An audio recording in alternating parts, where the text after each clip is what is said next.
Good evening and welcome to the Gin&Tonic show on Friday, the 22nd of December, 2017.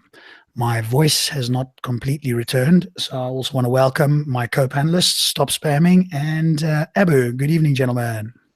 Good evening. Hi, guys.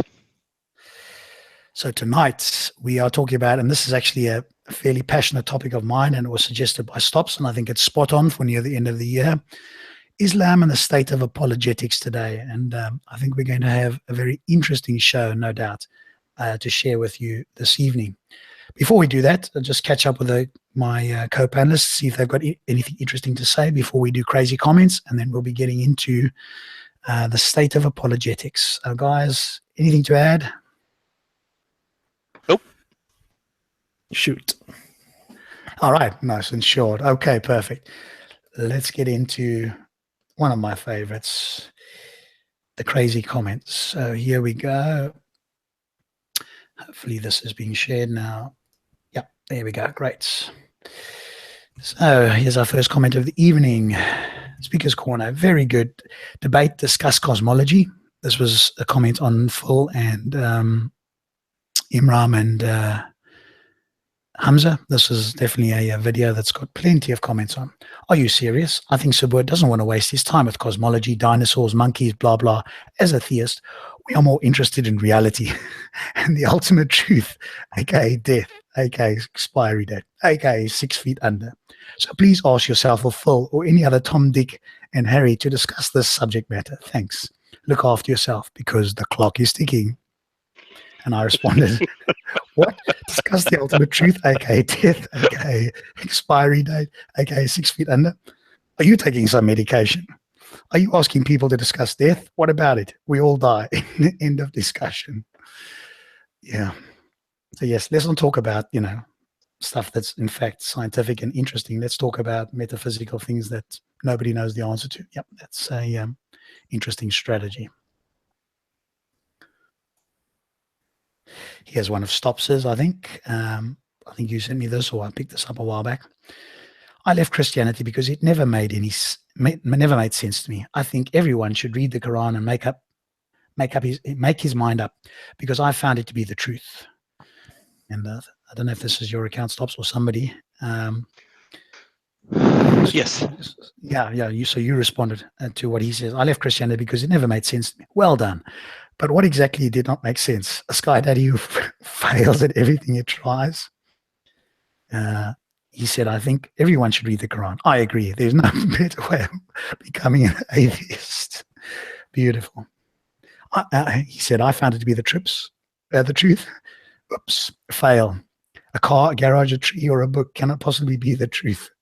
A statement can. It's not a statement known to me in the Quran which is verifiably true. Oh, and good luck leaving Islam because it doesn't make any sense. Because it does not make sense. Yeah. Right. What was that in relation to? Because he said, I left Christianity because it never made sense to me.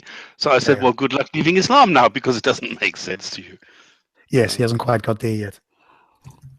But if he left Christianity, then, there is hope that he could use that same sort of thought process and leave Islam. You're right. Who knows? Who knows? Yeah, exactly. This is another one you sent me, I think. Yes. So I think there's a bit of confusion here. So this fella says to a non-believer, I think, Rawkeeper, I know Rob is not Stop Spamming. Stop is the same guy called the Rationalizer. Here's a video of those bald-head freaks on Gin&Tonic show.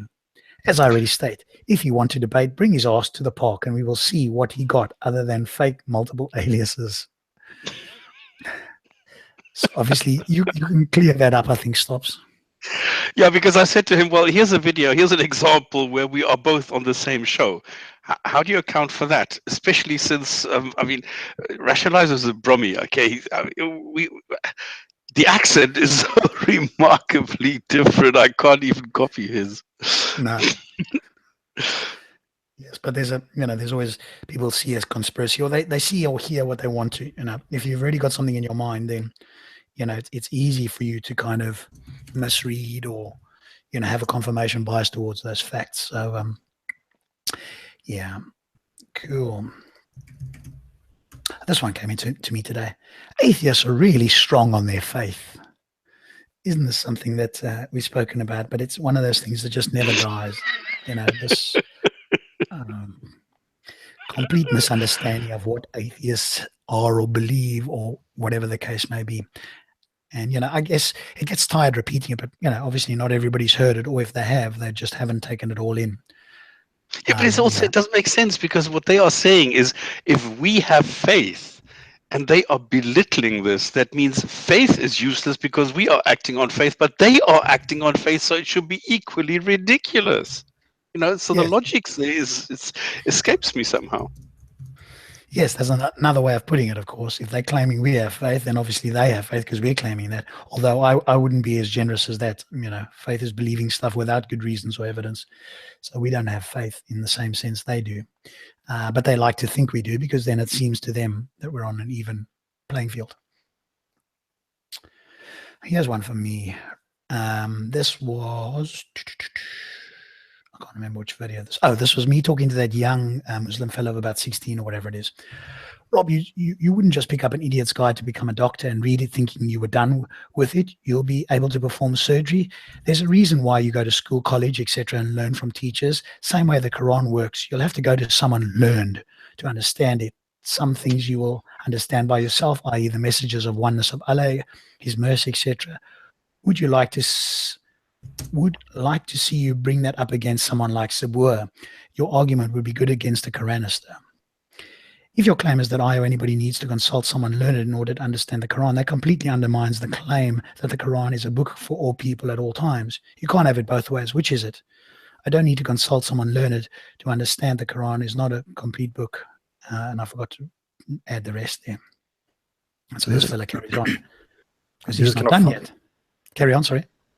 No, I'm very into artificial intelligence right now. So I'm thinking about if a computer that uses deep learning, that is kind of imitating the neuronal network of the human brain, that makes this deep learning, it slowly learns from a huge amount of information.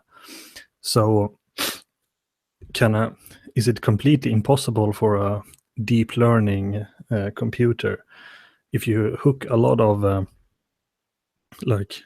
sources from Ibn Kathir and all, you can hook all that has been written by scholars and everything from the 7th century until now, and then you let this deep learning machine analyze the Quran according to that. Is it completely impossible for that deep learning machine to have a good opinion on the Quran because it didn't have a teacher?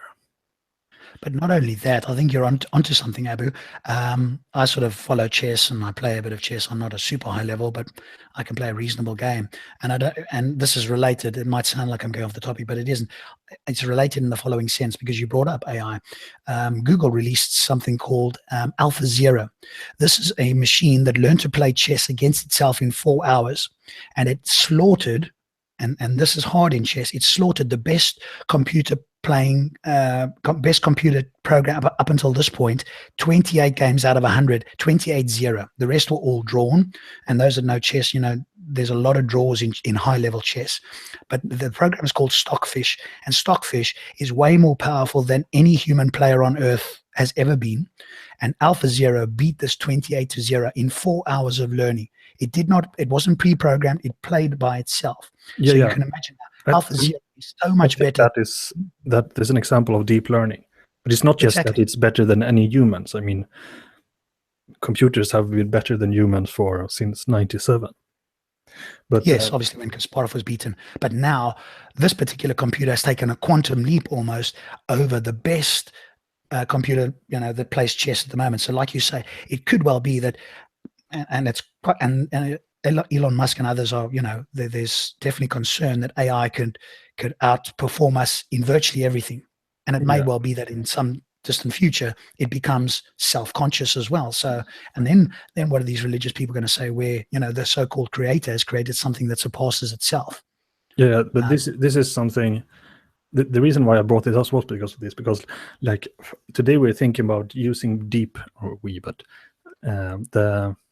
the researchers on artificial intelligence are thinking about using deep learning machines to become doctors. For example, they can analyze pictures like X-ray scans, I think, to find cancer, and they can already today find cancer better than a human.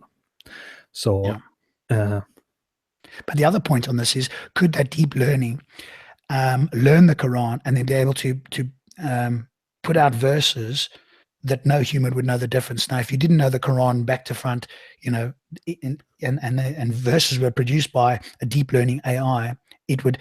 I don't think humans would be able to tell the difference at some point, even now or in the near future, whether it was in the Quran or whether deep learning provided or produced those completely on its own. And then what are they going to say? Two things about say about that. We already have like postmodernist generators, and as we can say, they can pass like scientific peer-reviewed papers. I made this video when I read this hoax, the conceptual penis as a social construct, where they generated a lot of through a postmodernist gobbledygook, but that's a very low standard.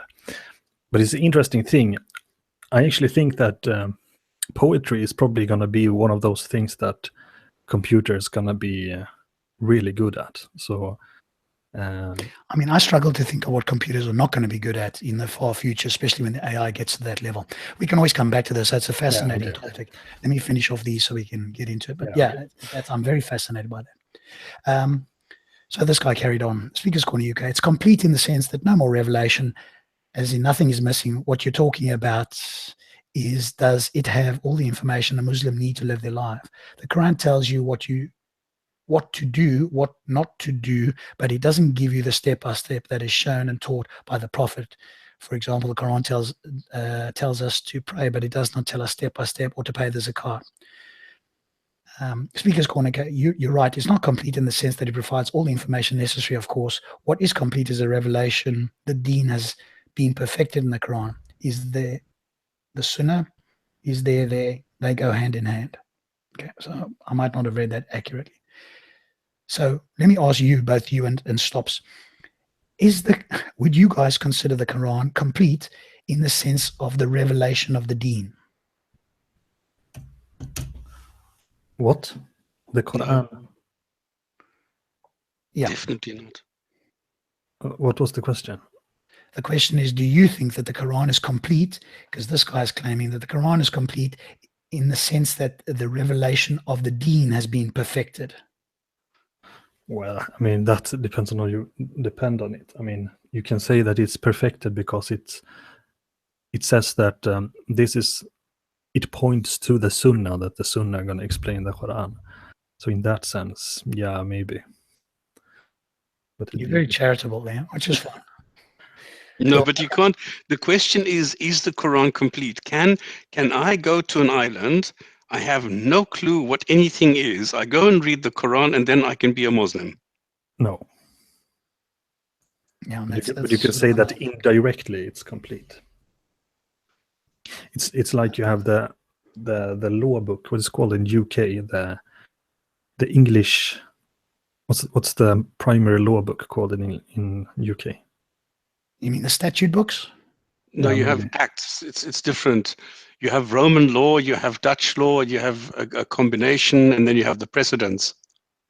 Okay, but like in Scandinavia, the Scandinavian countries has like Germany too. You have a law book with paragraphs 1 to 5,826. Yeah. So you can take like what's it called, the German Reich law book or what it's called.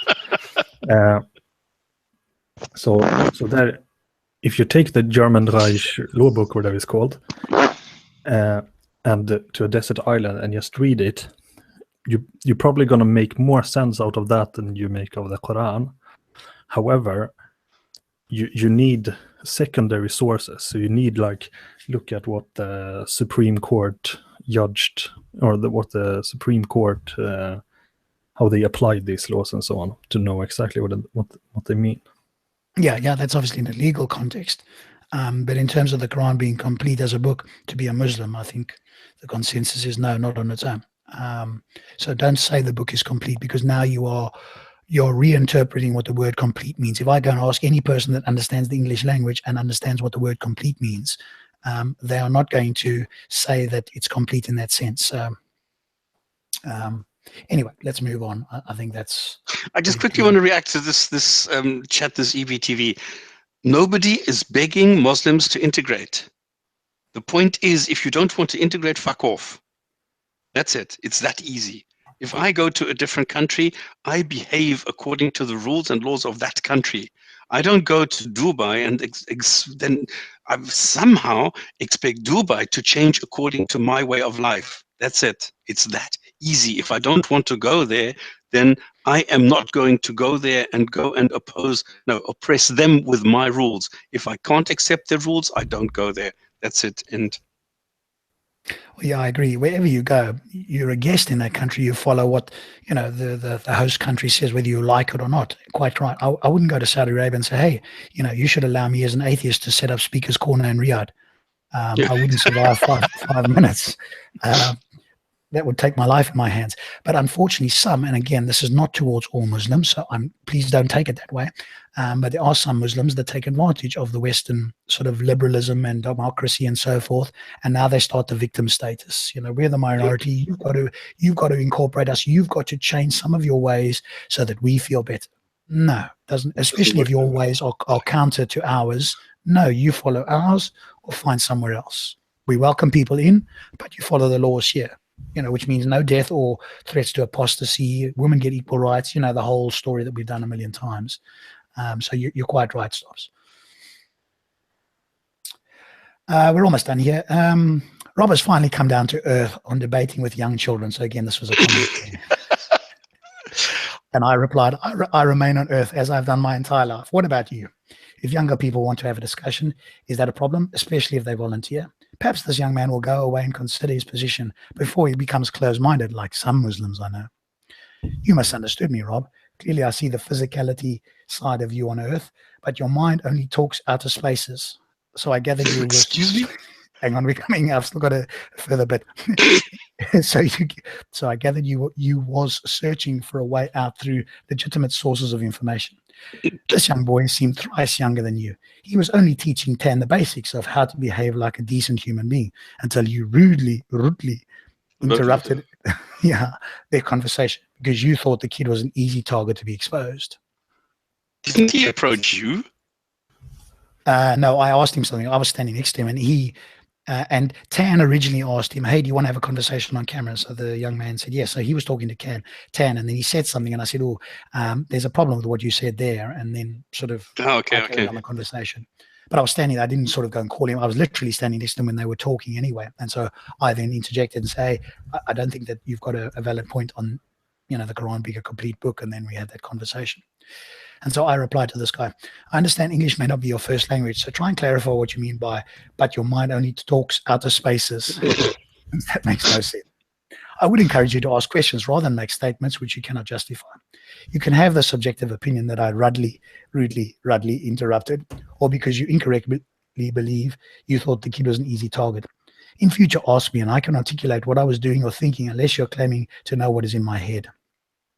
And he responded, in spite of your perplexities and grey hair, your manners seemed quite natural in the beginning. Solving problems or being apologetic is not part of your nature, Rob. You'd rather pick a fight instead. When I said your mind only talks outer space, which means you barely take notice of beings around you, besides you, but you'd rather pay attention to things that are way out of human eyesight. I hope this explanation helps from a 16-year-old. Yes. Yeah, sure. What can I say? What explanation? What exactly has he explained? Absolutely nothing. Okay, sorry, carry on here. It's a great book. This is the last one. This young boy may don't know everything about Islam. The Bob forcing him to say what you want to hear. When Bob talking to Brother Mansour, Brother Hassim, his face be a different color. Absolutely. Okay, there we go. That's the end of it. Hang on. I just thought I'd show that, by the way. may know something, but we don't know what he knows. Okay. Exactly. By the way, I just thought I'd show this for interest's sake. Check this out. I started I was going to do a hangout on and to test Wirecast. You can see over here, I got flagged for not allowing or minimal ads on there. So I thought, okay, let me just try different words because I'm convinced that my channel is got a flag against it. So I've tried furry kittens are lovable, and I did that a couple of days ago, and I'm still in the green. So I might in future start putting nice sounding words into these videos in order for them to be monetized in future, because yeah, it's a bit of a disaster with YouTube's bot. But that comes to the end of it, so thank you so much for that. And Stops, over to you, sir. I'm just reading. Source being God, dude, old rationalizer retired, the click show disappeared. Yeah, okay. All right.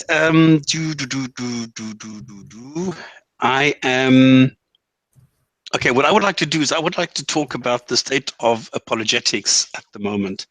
And what I thought I will do is just take a video which I bumped into yesterday evening. And then I sliced this up because I don't want the same chaos we had the last time. It was a little bit too long. So I'm leaving out some things. I'm not going to take every single sentence here and put it up for discussion. But there's plenty to talk about because I see that there's a shift where, in the past it used to be like people like Zakir Naik and these other idiots who just made stupid claims. It was bouquetism, which we know today is absolutely stupid. You still get people, though, who still go. I still have people telling me that the miracle of the mountains, how could Muhammad know this? And there are still people who do this. But there has been a shift, and since Ira and others have propagated this, others are now jumping on the bandwagon and are trying to copy them.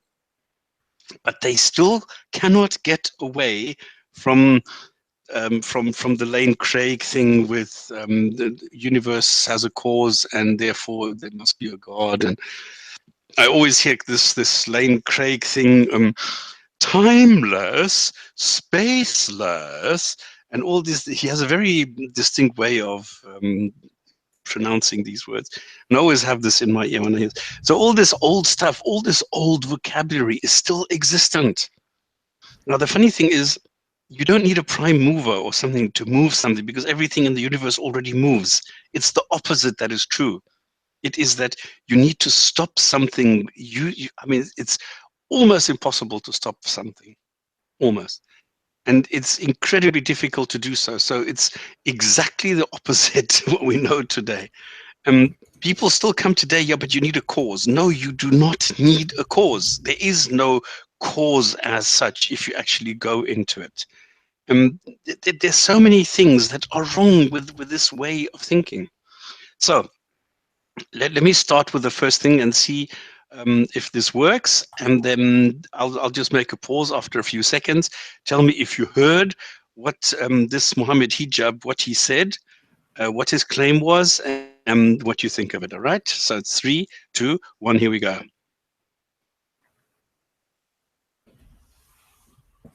Upon something which is dependent, then we're going to have a regressive chain of dependent entities. So if I say the universe is dependent upon something which is dependent upon something which is dependent, and I keep going back dependently, regressively backwards, then it will be a regress of dependent entities. Which means there has to be one independent to allow all of the dependents to exist. Did everybody get this? Yeah, I heard that. So I think that's the argument from contingency, isn't it? This thing is contingent on that. I don't know what it's called. I just know that the claim is basically that you can't have this infinite regress. Number 2, it means that there must be something that does not have this. And it's not true. I mean, none of this is true. Number 1, there's nothing wrong with an infinite regress. It exists, okay? Well, you can have it. So if you want to have an infinite regress, well, tough shit, there it is. It does not mean that you cannot have an infinite regress and therefore it must be that something must be without this regress to break the loop. No, that's not the case. And I don't understand why these guys are so, I don't know, bent on this certainty that you cannot have this infinite regression, because the universe exists and it must be that something did it, and therefore it must be this God thing, whatever, this creator. Yeah, I agree with you. I think what I hear Muslim apologists doing in particular, at Speaker's Corner and elsewhere, is appealing to people's intuition. Now, our intuition seems to be fairly good at the macro level. In other words, at the level that, of the earth and our surroundings. But it's shown not to be very good at quantum mechanical levels. In other words, the very small, or at, cosmological levels, the very big. But of course, they ignore this. They don't understand any of that sort of stuff. So what they're doing is appealing to credulous and people who are not educated. And none of us maybe are experts at this, but we're open to it. So if people like Phil or the cosmologists or whoever it is say we don't know, that's what they should be saying. But they ignore this, of course, and then dishonestly appeal to people's intuition. And that's one of the big things that I notice they are doing. And of course, people who don't know anything go, well, yeah, it must be the case. Yeah. And even atheists get fooled by it as well. They sort of get sucked into it because you don't know. You go, well, yeah, that kind of makes sense. And then you give them that point, which you shouldn't be granting. Yeah. And Kvadi is asking a very good question. Do all these guys go to the same Islamic apologetics school? Yes. Yes, they do. This is the funny story. And since Tsortzis has, he's sort of shunned the limelight, he's now working in the background. And he's doing, I don't know, Rob, did you send this to everybody? He's doing these background things where, for example, Hijab is sitting and all these other guys are sitting learning from Tsortzis. Now, Tsortzis is a fool, okay? We've all seen this. He is now one of the big bosses in our era, sort of trying to get in donations because they are now officially just a charity. They are no longer an academy. What they're doing is now collecting charity. And Tsortzis is now teaching everybody this philosophical approach, which they don't understand, which they don't know what it is. And he's just feeding them, little bits and pieces and snippets and sound bites, and they are repeating it without understanding it. And this is the effect that we are watching at the moment.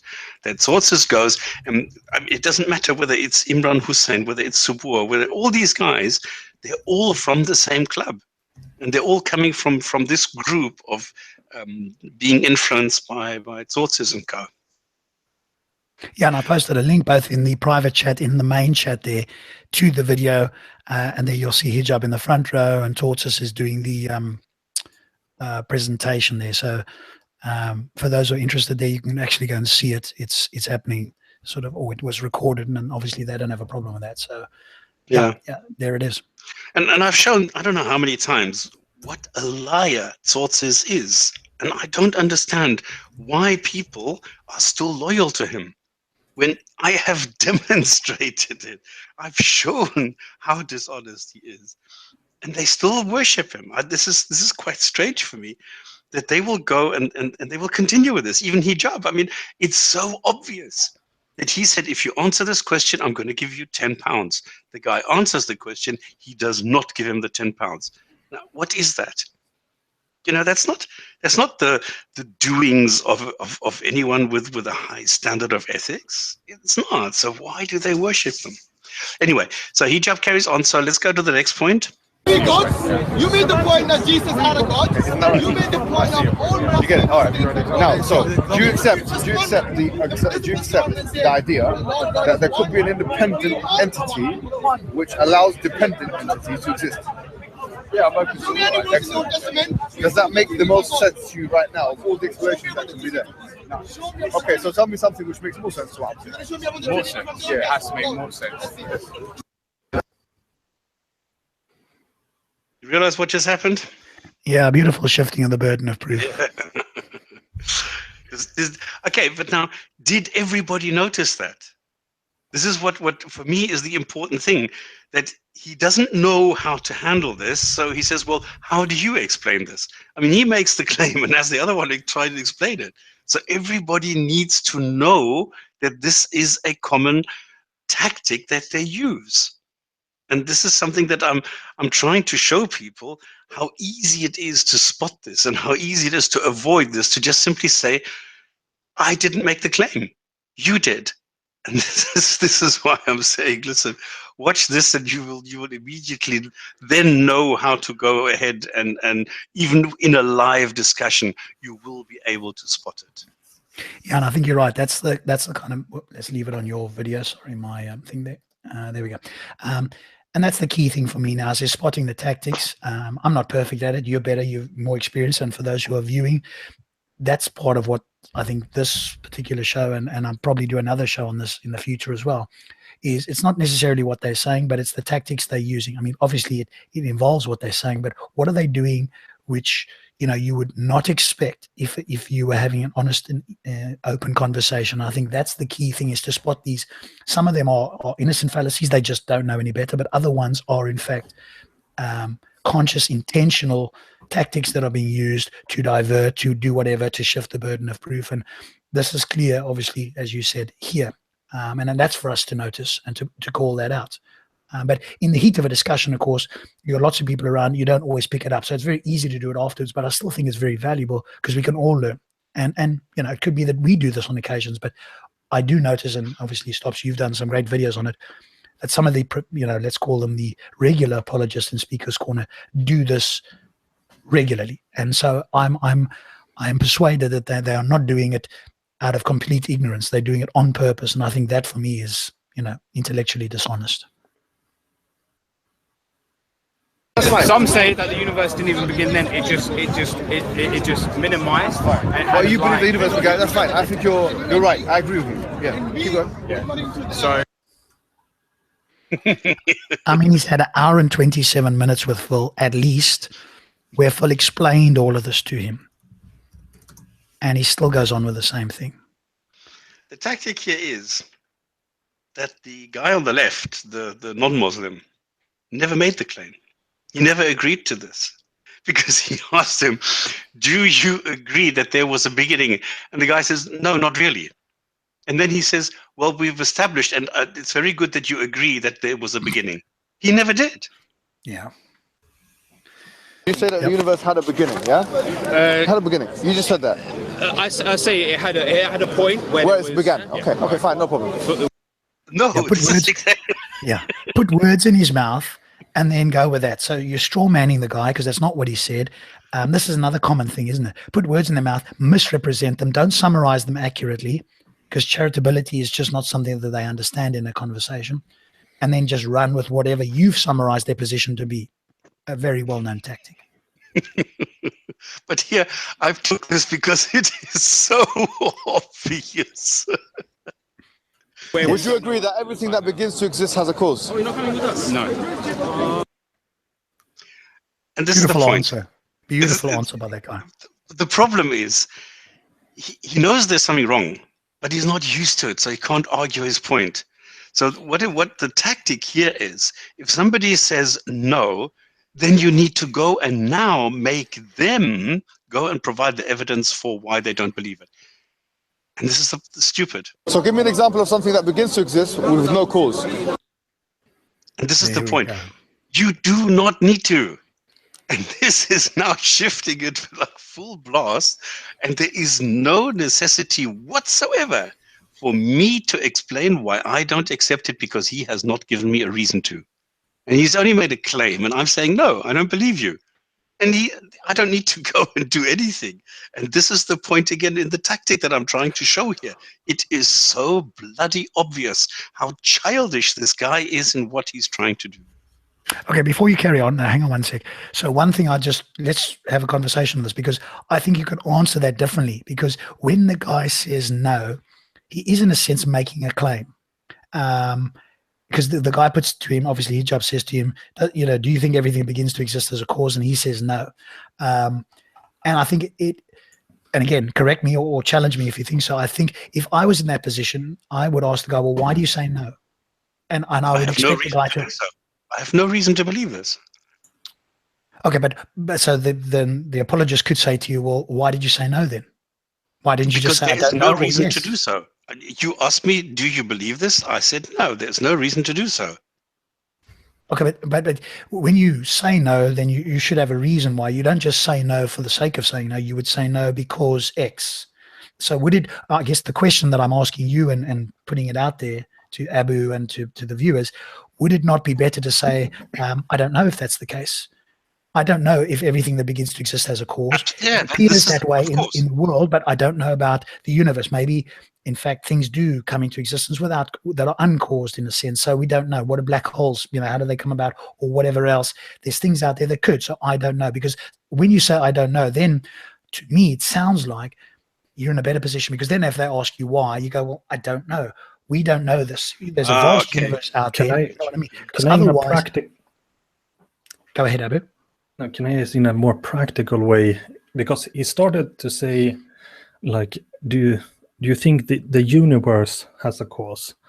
And then he referred to the Big Bang, where he said there was a point when it started. The problem is, here you get into the semantic of what is a universe. Like, I for example, I don't believe that our Big Bang was this started from nothing. I think it's started from like a previous cause. But I think it's, as you said, it's better to say I don't know, because we don't know. We can only go back to a certain point. I think we have good reasons to believe that our Big Bang did not start from nothing. I think I prefer eternal inflation. But I think at this stage, and of course Phil has said it, and the cosmologists seem to say, we don't know whether, and it depends what you mean by nothing. But I mean, that's down a different rabbit hole altogether. So we've got to be careful what we mean by nothing, because the theists obviously mean an absolute nothing, which, as far as I'm concerned, is a conceptual idea, like a unicorn. Nowhere in reality can it be demonstrated that their version of nothing has or will or does or has been ever existed. So I don't see a reason to take the philosophical nothing as seriously at all, especially when we have a scientific version that is more plausible, and we have tested to some degree anyway. But that's a complete rabbit hole. I think it's more the case of what should one be saying. You could say no, but I do feel, if I'm, and again, I'm happy for Stops to disagree. I do feel that no is a very strong thing to say, and then I think an opponent would go, why do you say no? And if you just go, I've got no reason, that doesn't sound entirely logical to me. Then I would say I don't know, which I think is more accurate anyway, but I could be wrong. No, we're answering two different questions. I was answering the question, do you believe? And what you are saying is why. What would you say? Then of course I would say I do not know. Absolutely. Do you have an explanation, or do you, or what is your version? Then I would say I don't know is the correct answer, and not I do know or whatever. I will say I don't know. This is absolutely correct. But do you believe that it does? No, because I don't know. So okay, I agree with you 100%. Yeah, I see the way you're saying. Absolutely, yes.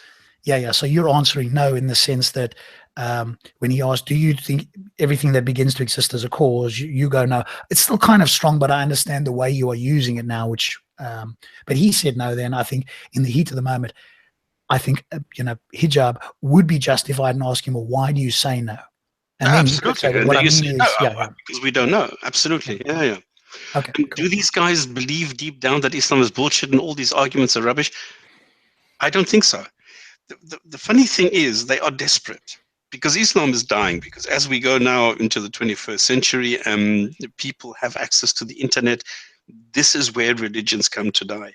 And they are feeling this, and they are getting more and more desperate to find justifications for their belief, because they feel obliged to say, yes, we believe, because this is what they were taught. This is what they were taught all their life, or what they have been led to believe, in exactly what Rob was saying, that the intuition, the common sense that we have, which is so wrong at times, they have been sucked into this, and now they need to, of course, somehow justify it, and this is how they do it.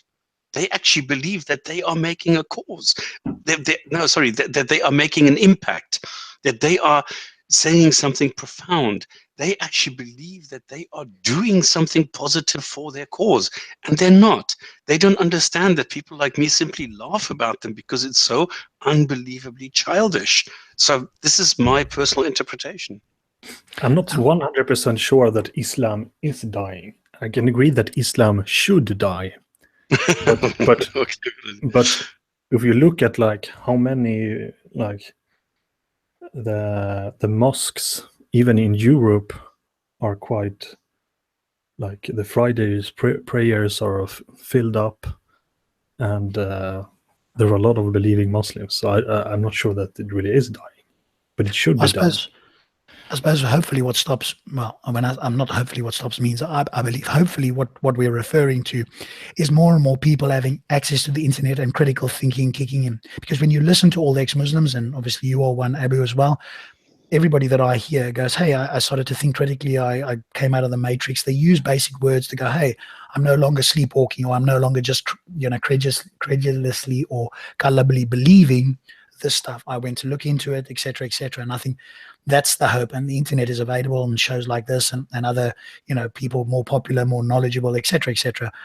So yes, by birth rate and to some degree by conversions, but I think, they are, as Stops quite rightly said, they're coming up against facts and logic and so forth, and science obviously is their big thing. And of course, that's the other big thing I notice, is they want to try and now get away from science, because that has been one of the killing blows against them. And so they try to deny science. And so the only way to do that is a philosophical argument, so that they can bypass science. The moment they can get away from science and having to give evidence and proofs and so forth, now now they think they're on a home wicket. And so it's a case of reminding them, no, science is one of, if not the best, methodology for understanding this world. And if you claim there's a supernatural and it's interacted in this world, then in principle, science can undertake an investigation. So this is saying that, what is it? Ben Shapiro says, facts don't care about your feelings. The problem with that is that many of the Muslims, their feelings don't care about facts. So But what I also notice is they are appealing to what I would consider, and it's not meant as a derogatory term, but the low-hanging fruit. Those Muslims who are quite ignorant are quite happy to follow, because the Muslims that I notice on the comments, and some of them I bump into Speaker's Corner, they don't care about what's being said. What they care about is almost like it's an intellectual battle. And if they feel like their Muslim brethren is, quote, winning the intellectual battle, that's all they care about. What is actually being said is almost like over their heads. As long as it sounds like something that they already believe, then it's really about the drama of the, quote, battle, the intellectual discussion. It's not about the facts. But that's low-hanging fruit. And those people are certainly not my target audience anyway, although I've got a lot of commenters and subscribers like that. They're not the sort of people that you could have a rational, honest, open conversation where they would, in principle, be open to change their mind. That's, so, And look how they go defensive very quickly when it comes to misogyny and slavery and things like that. Yes, because it really can't be defended. And so now, you've got the apologists tap dancing around this. And I think, like you've said, Stops many times, deep down they kind of know it's wrong. So now they've got to find a way out. Now, in the Middle East, of course, when they're not being challenged to any degree like they are in the Western world, they carry on doing this and it's all fine. But now they are. You see, this is the nice thing. And now they are being challenged. This is the whole beauty of it. This is what I saw, that people come to me and they say, what does it say in the Quran and what do you think reality says? Because they need some sort of a confirmation all the time that they're doing the right thing. And now this is not forthcoming anymore. And now they're being challenged. There is no more justification. There is no more cuddling and no more, don't worry, everything's going to be okay. No, they're being hammered left, right, and center. And this is now reality. And this is why a lot of people are saying, I can't handle this anymore. There is no reason to do this. And if I look at the Quran and I look at it objectively, it doesn't work. But the problem is that the people who look at it in an objective way and like really have this investigative mind and a sincere mind, they are a clear minority. Yeah, still. That's true. Right. But they are reaching out, and especially ex-Muslims. And if you look at the viewerships from people like Abdullah Samir, Introverted Smiles, and many of the others we've had on, and other far more the famous people like Sarah Hayder and Ayaan Hirsi Ali and all these ex-Muslims, they are getting a bigger and bigger audience. Yes, they've got a lot of hate towards them as well, but more and more Muslims are paying attention. And in the beginning, and you hear it as well, because they will relate stories where they've had these people who have hated them and whatever, and then they've listened more and more, and slowly it's broken down their defenses, and they've come back and said, you know what, I hated you 3 years ago and I couldn't stand it, and now I'm an ex-Muslim. You know, so it takes time as well. And so I think, you know, that's the, I know it takes time, but continuing to do it, not going, hey, you know, we're going to give up or whatever the case is, continuing to challenge this ideology. I kind of get the feeling that there is kind of certain people's psychology work in a kind of herd-like way. So as long as most of their friends and most of their family and everything are Muslims, they believe in Muslim stuff, it doesn't matter how much facts you bring them, they will just continue anyway. And then there are a small minority who are sincere, that when they are confronted with good arguments and facts, they will change their mind. But I think it's also a case of being in an echo chamber, and that's why I think some Muslims are very fearful of allowing the younger generation out into the world to explore. I mean, I would want my family members, my young family members and people I know, go and explore all of it. Come and ask questions. They would not do this. And even it happened to somebody who's in the chat at the moment, you know, who we know and we've talked to many times. I said to this person, go out there, go and ask other Muslims, go and do X, Y, and Z, because he is a Muslim to whatever degree. And he spoke to the Muslims. They said, oh, don't go speak to Rob or Stops. They're gonna confuse you, etc. So there is this fear that if you go out there, you're going to be exposed to ideas, and that quote, they will reframe it or put it across as, oh, they're going to confuse you. Don't listen to shubuhat, they will say. There we go. Next. Go for it. Cause and what began to exist are two different things. Cause is what is it? What is it coming towards? What is why? Cause is defined in the dictionary as something which brings rise to phenomena. Okay. So I don't know if that's true. I haven't looked the word cause up. It's not. Come on. Cause is so many things. It's absolute nonsense. The thing, what he's talking about, this cause and effect, it does not actually exist in science, in physics. And yet, again, they're using common sense and the instinct to go for something that sort of makes sense to people. It says, well, if you exert a force here, then you are the cause. But come on. The easiest analogy that I can come up with is a plane crash. Because if you go and analyze a plane crash, you will find that there is no such thing as a cause for a plane crash.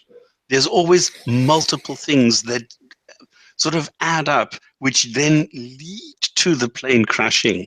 But you don't have a cause for something. Yes, you might have a rivet which pops, which then causes the destruction of this and blah, blah, blah. But you can't say the cause of everything is the rivet, because the rivet is not the cause. It's a lot of different things that contribute towards something. So this whole idea with this cause and effect, what that they constantly harp on about from Aristotelian thinking, is totally wrong. It's not applicable anymore. Okay, I'm not 100% sure I'm with you 100% on that. Well, certainly in the philosophical sense, I think an argument could be made for cause and effect. But again, well, you're right in the sense. Although I suppose if you were to, like, if you did a forensic investigation on the plane crash, and I used to watch lots of them. I must have seen like 150 of them, every single plane crash that they've ever investigated. They eventually come down to what lay people would consider the original cause. But you're saying that isn't the cause in some other sense. Is that what you're saying? No. Okay, what I'm saying is, for example, let me use my old water puddle. If you use the water puddle, the cause for the water puddle is a dent in the road. But then what is the cause for the dent in the road? Well, it's a stone collapsing underneath the surface of the road, which then causes a partial collapse, which is a dent in the road, which is then the cause for the water, which is being filled, which is the cause. The rain is the cause then for the dent to fill up with water, which then creates a water puddle. So now you have separate causes, but now you need to, what is the cause for the stone collapsing? Because it came obviously from out the center of the earth, from the center of the earth. What is the cause of this thing to come now from the center of the earth? Well, it's the magma being, erupted, blah, blah, blah. This made the stone, this made this, and this causes the collapse, which made the dent in the road, which filled the rain, and there we have the water puddle. What caused the magma to come, and so on and so forth. And you always end up with the Big Bang, the creation of the origin of the universe. Yeah, sure, but that doesn't negate in and of itself the concept of cause and effect. I agree with you that we can't necessarily get back to a single cause and go, apart from the universe, go, hey, this is the cause of everything else. Exactly. So there's no cause. But the concept of cause and effect, and especially okay, yeah. This is exactly the difference. This is what I'm saying. I'm saying that there is no single cause for anything that we know inside our universe. Absolutely, you can go and make a case for the concept and saying, well, the concept of a collapse in the road, the dent in the road, is the cause for the puddle. Absolutely, but then you need to make a cutoff. So you can't go back to the original cause of something. You need to stop somewhere because you have reached the end of the concept. Absolutely. Yeah, sure. But I think I agree. But most human beings are going to go, hey, the cause of the dent in the road is the giving way of the stone underneath. And that's all you have to do as a base level cause, because otherwise you're quite right. You would go on almost to infinity, but going back to the beginning of the universe. But exactly. for a lay person, that is my point. And that is my point. The other thing, the cause then, is the cause of what? Because now you go to the water puddle and you say, as from what point in time is the water puddle a water puddle? Because the dent alone does not make the water puddle. You also need the other component, which is the rain. Now, how many drops of rain constitute a water puddle? So you go from that side as well, and you also end up in a dilemma there. Yes, I agree, but that's a different question to the cause and effect. Absolutely. I agree. Yeah, I'm saying that's a very tricky. Yeah. There's different aspects here. Yeah. Okay. I mean, you've obviously gone with that. I wouldn't push that one personally. I understand your view on that. I wouldn't push the cause and effect. For the lay people, I think what the argument you're making there, again, depending on who you're trying to get that message across to, I think most people, and I would concede that most people would be okay with the intuitive belief that there's cause and effect now in everyday world. But if you like you say, if you're trying to drill down, then yes, you could go to that point. But I'm not sure that how that helps in any sense. Well, I don't give him the point that there is a cause because he can't define it. Okay. All right, fair enough. I wouldn't personally. I wouldn't challenge that one as much as you have, but fair enough. If you're not going to grant him that, fair enough. Okay, cool. The other thing begins to exist. He says everything has a cause. Everything that begins to exist has a cause. What is it? Show me something that begins to exist. Now you've hit a very good point. Obviously, because they equivocate between begins to exist, because they are talking about things in this universe being refashioned from something that is already existing. But when you get to the beginning of the universe, of course, which is obviously Craig's thing, now suddenly they switch to no, there wasn't anything before that refashioned the universe. This, according to them, mysteriously popped into existence out of nothing. So there's an equivocation on begins to exist. I agree with you there.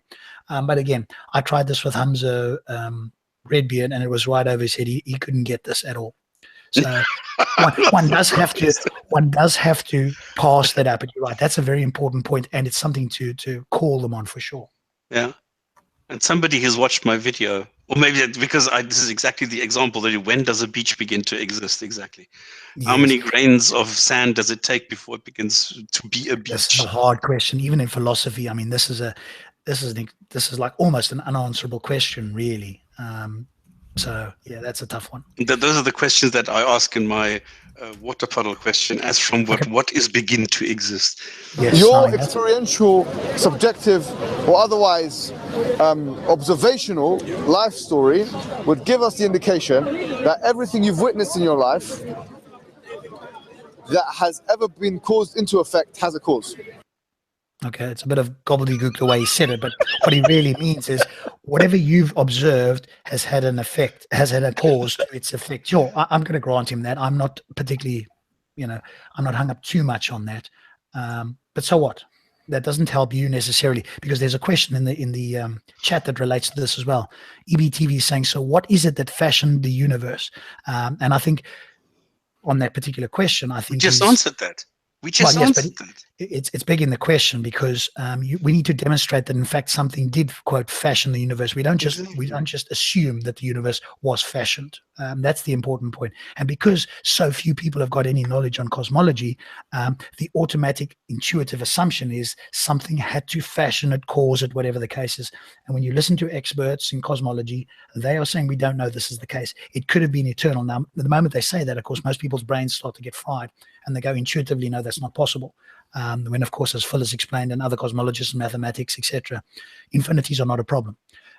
We don't guarantee that that's the case, but you, as in you theists, can't say with clarity or with knowledge that it's not the case, and that's the main point. So we've got to be careful that we don't beg the question there. So what is it that fashioned it? Well, again, EBTV, we are not saying that something fashioned, it could have always existed in some form, but if it was fashioned, the answer is we don't know at the moment. So that's as far as we can go. And so for you or anybody else to make further claims, you are standing out there on a limb. None of you are experts. You should not be making this claim. You should be agnostic on the universe like the rest of us. But no, you guys take the extra step, and then you try the philosophical, because you've got no scientific grounding. So you go the philosophical route. And that is a very weak argument nowadays. Yeah. Okay, what am I wearing? You have to answer, I don't know. And it's a perfectly valid answer. So everything that begins to exist has a cause. The universe began to exist. Therefore, the universe had a cause. No, I agree with you. All right, fine. What's this cause? Yes, you see how quickly he went over that. And again, that's the beauty of the Kalam. It sounds so intuitively true that if you've never looked into it, never studied it, you will accept it. And you can't blame the other guy, especially if he's I don't, definitely not. No. Oh no, you can't. But I can point the finger at Hijab, because he's been educated on this before by Phil on this exact topic. And there he goes and says it again. And for me, this is just intellectual dishonesty. He had nothing to say about it. He blurbed and talked philosophical and just talked gobbledygook when he was speaking to Phil. And he's had the education. So it's not like he's ignorant on this point. And again, he is saying, well, everything that begins to exist has a cause. What is the cause? I mean, he's making the claim there's a cause, and then he asks the other guy, now explain the cause to me. Exactly. The shifting of the burden. But can you see how quickly it happens? It's so natural for them. When I say natural, it's so normal for them to do this, to just shift the burden. Hey, this is the case. You tell me why not. And I fell for this with Sabur. Rob, I'm making this claim, you refute it. No, Sabur.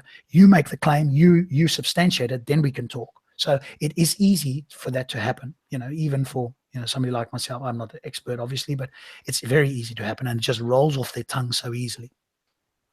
This is why I'm doing this, to show, exactly, very obviously, this is how it works, and this is how you spot it. And you have to be I absolutely agree. You have to be on your toes.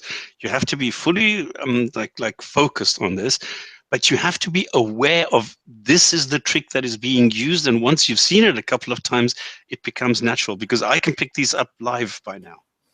Yes, yeah. Obviously, the experience. The laws of physics. Oh shit! Sorry. No worries. Carry on. No, because this was a good one. Let me see if I can do this.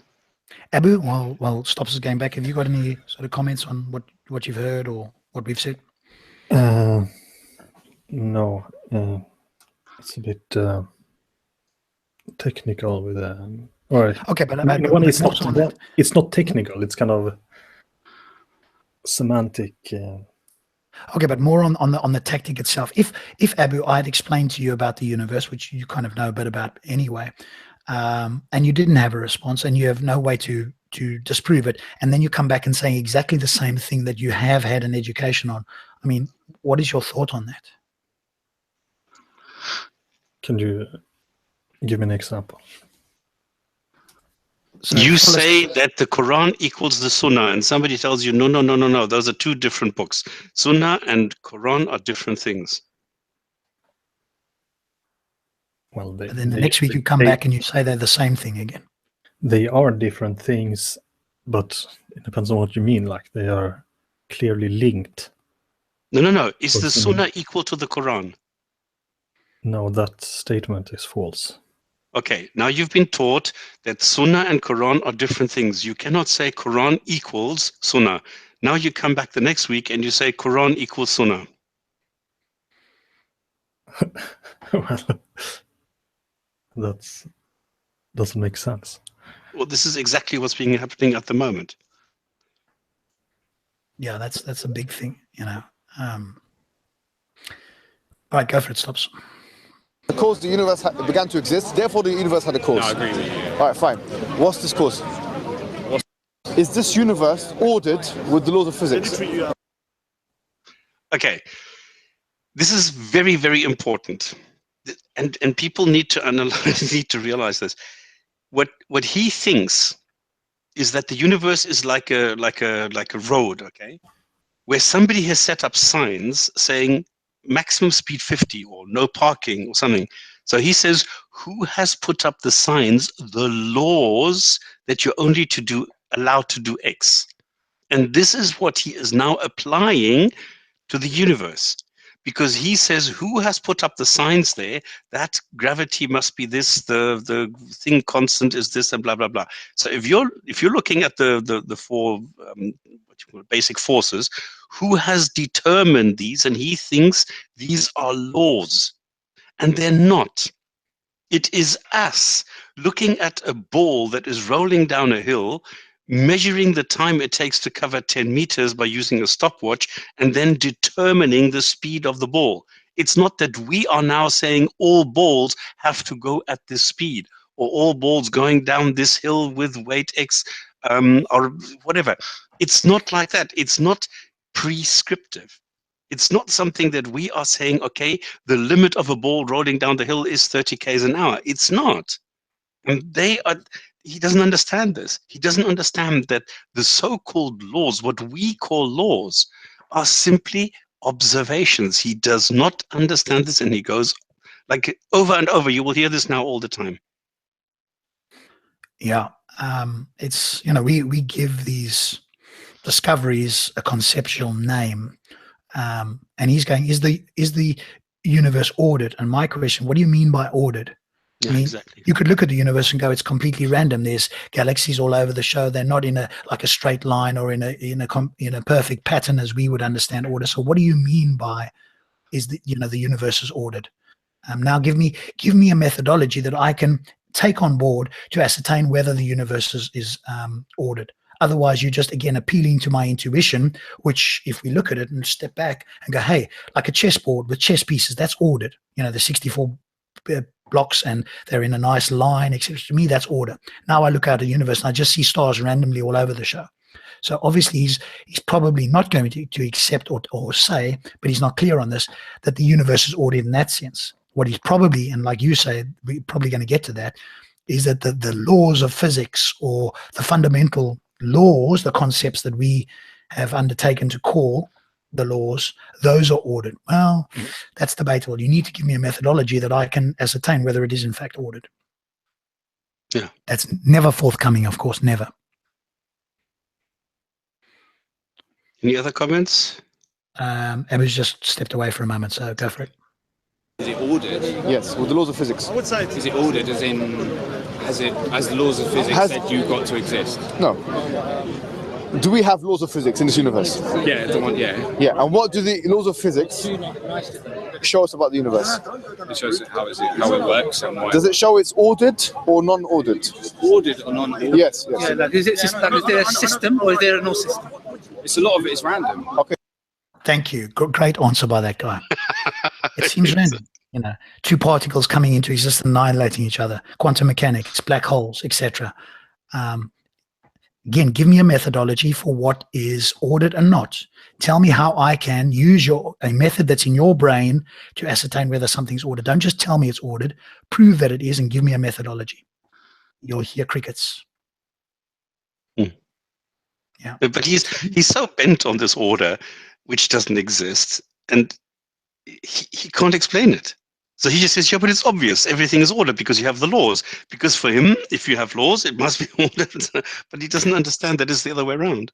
Yeah, and you can hear Ali Dawah in the side there. And so he's learned from Hijab. So, of course, he just parrots back the same thing. And now when you and I and well, you and, me and Andy and other people have asked him, just ignores this. It's like, either doesn't understand the question, or more likely he's not stupid as and he doesn't understand the English words and put together in a sentence, just ignores it.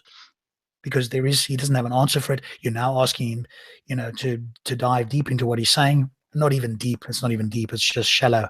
And no, I'm just going to ignore you because I have no clue what to respond with. But even if we asked Hijab, he wouldn't be able to either. So, it's all an appeal to intuition here. Yeah. Okay, next. Randomness does not exist. There you go. There you have it. Well, I mean, to a certain extent, he's right. Again, if you don't go so deep into it, yes, determinism is pretty compelling, all right? If you look at things and you say, okay, if I can calculate one atom and I know what every atom is doing at a specific point in time, what the direction is, I will know what it's doing in 1 second. So yes, it can't be random because I can predict it, I can calculate it, but you can't. And this is the whole point. You have the Heisenberg uncertainty principle, which is exactly this. You cannot detect or you cannot predict. If you take one photon, it goes through both slits, but you cannot predict where it's going to hit. There are certain things you cannot. Now it's getting into my territory. What was he saying? Can you say one time? He says that randomness does not exist. Well, depends on what you mean by randomness. Exactly. This is the point.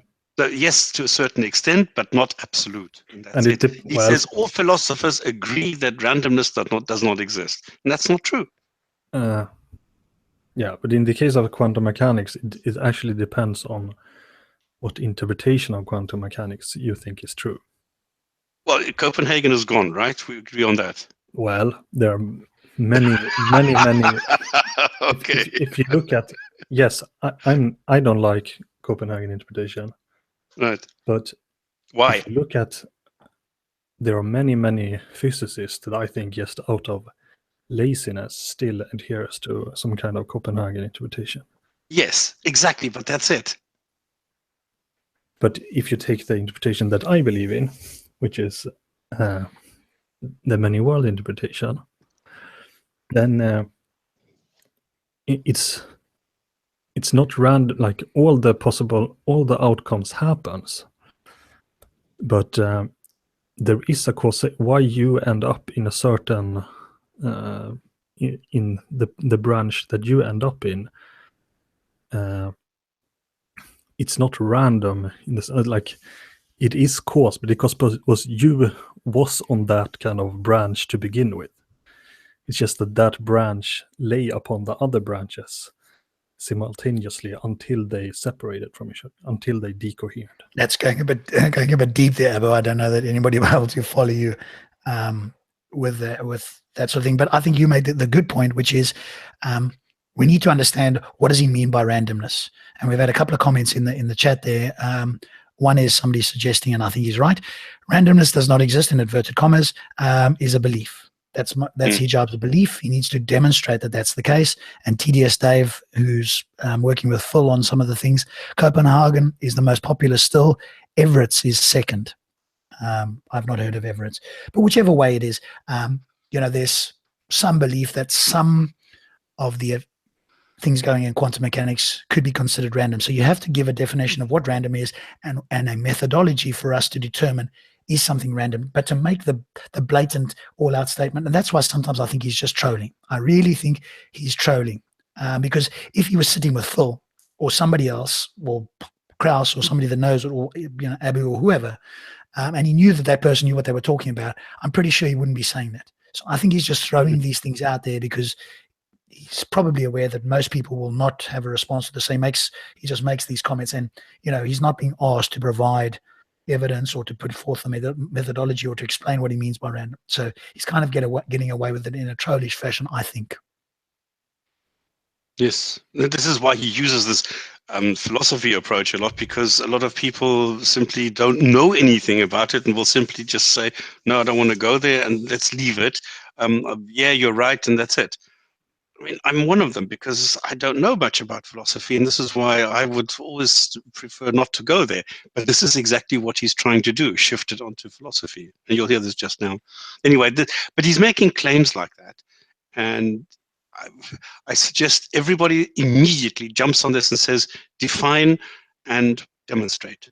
Yep, 100%. I'm with you on that. There's very few things that philosophers question, yes. There's very few things that philosophers actually agree upon. And this is one of those things. Really, the truth is this. Everything is determined. I'm sorry. Is this true that every single philosopher agrees that there is determinism? No, I mean I've got the link here actually that shows you because they did a poll on this. I was sent the details, so we've actually got the information on this particular point.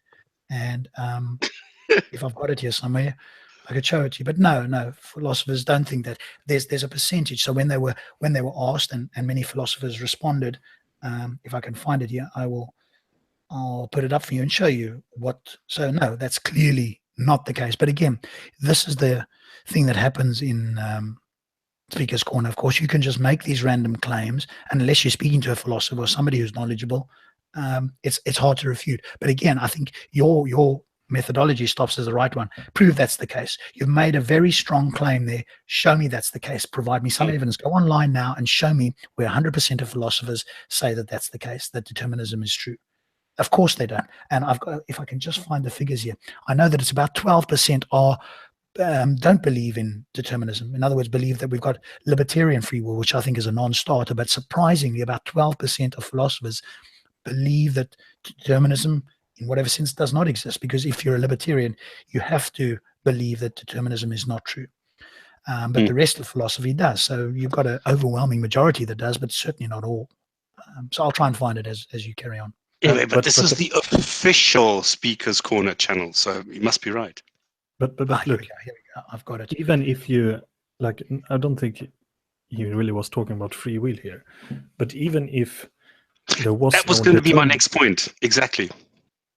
Like, even if there would be no determinism, even if it was kind of random, that doesn't help libertarian free will. No, you can't. Exactly. Because the point is, if he goes and says there is no randomness, that would mean that it is predetermined who goes to heaven and who goes to hell. It is not.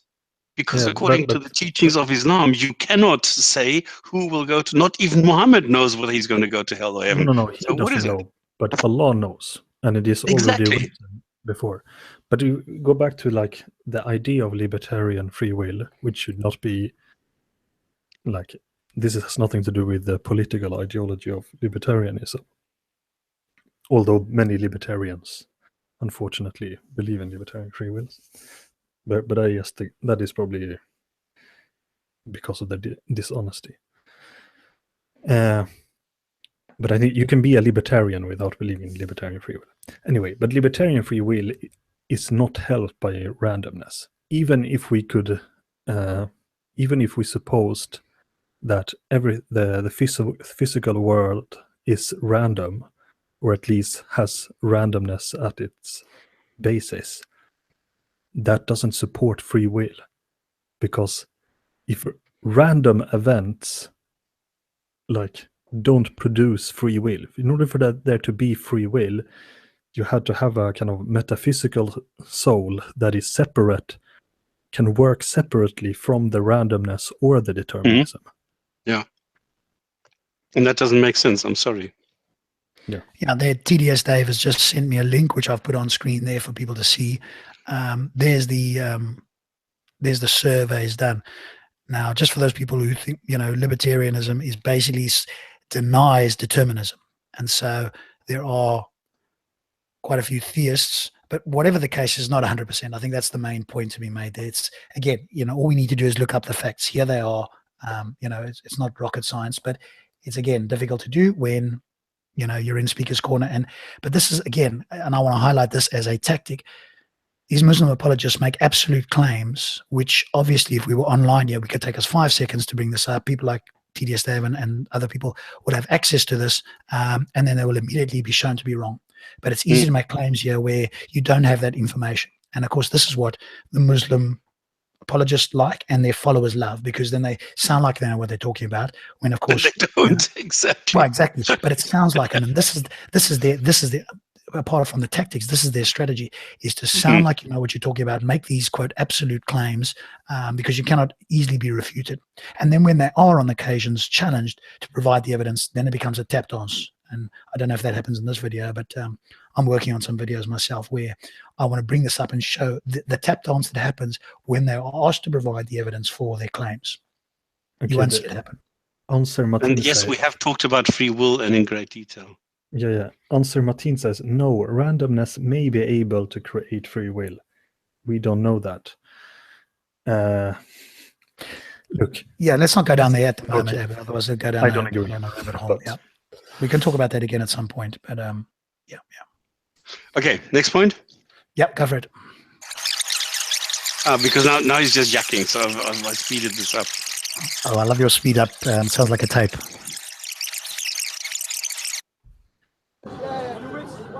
I'm saying that would suggest that the universe here is regulated and has patterns.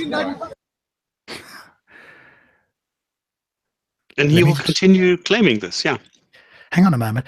If things are determined, so is this point following on? Well, obviously there was a bit of that chatter and so forth there, but is the claim that because determinism is true according to him, or that most people believe it is, or whatever the case is, therefore it has patterns, and what did he say there? No, that's it. It's regulated and has patterns. Regulated, thank you. Let's assume, if we were charitable, that we accepted all of that. What does that mean? That means that the laws of physics regulate the universe. Yeah. So what? Well, this is the question. No, this is his point. He is saying it is predetermined. Somebody has gone along the road and set up signposts. And it's not the other way around, that we are watching what people are doing and determining the speed that cars are going at, but we are saying we're putting up signposts and saying you're only allowed to go 50 or whatever.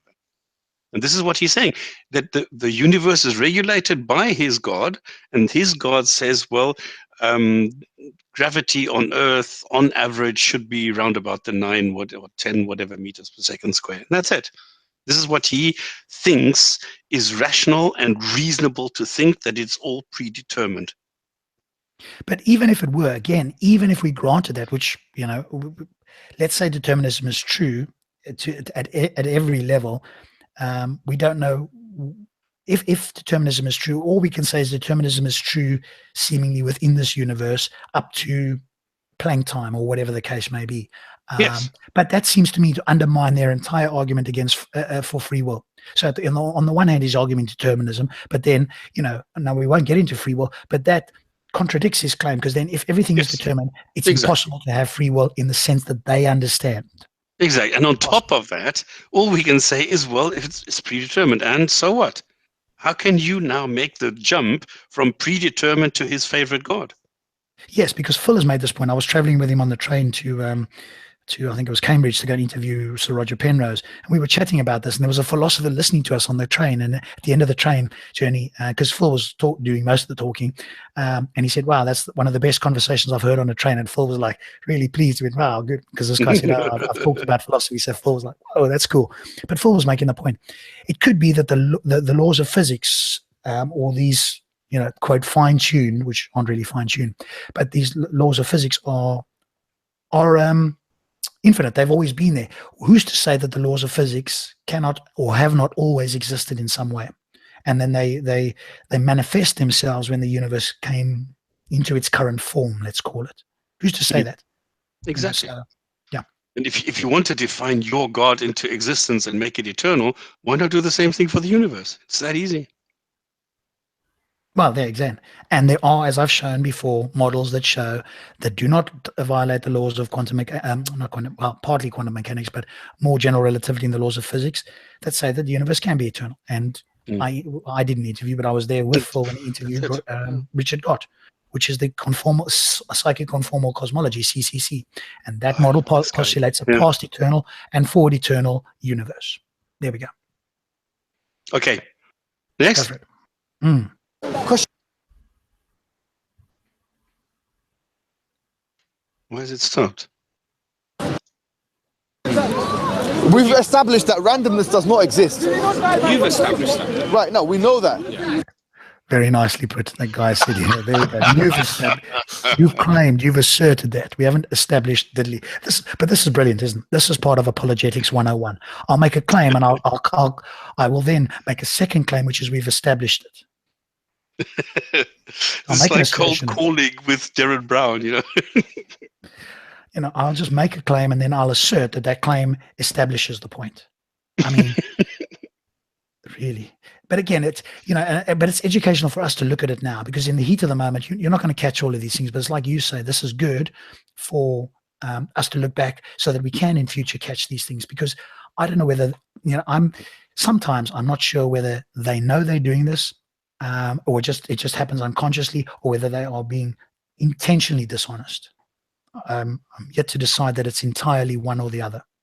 Well, I would love to go through our show now together with Hijab and show him how we are ripping apart everything that he is saying, that we are exposing him as a liar, as a no-ob, as a complete a joke, and then have his reaction when he listens to what we have to say about that. Because I don't think that he has ever bothered to think, what are others going to think about what I am saying?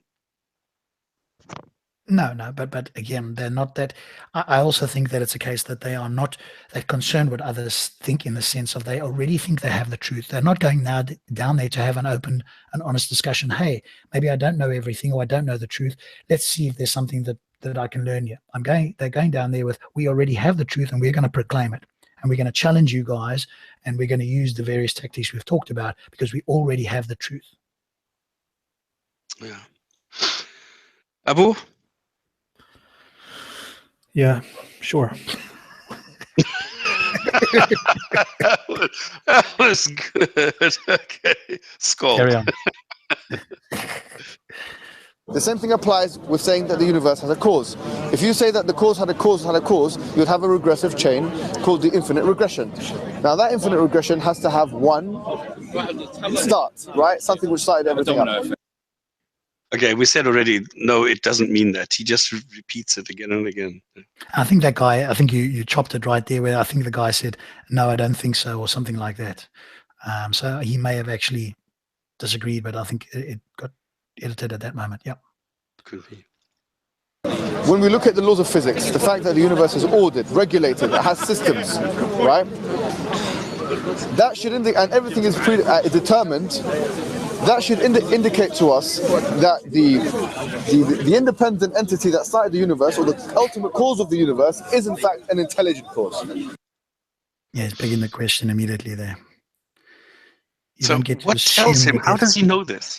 How does he know that it needs to be intelligent? There we go.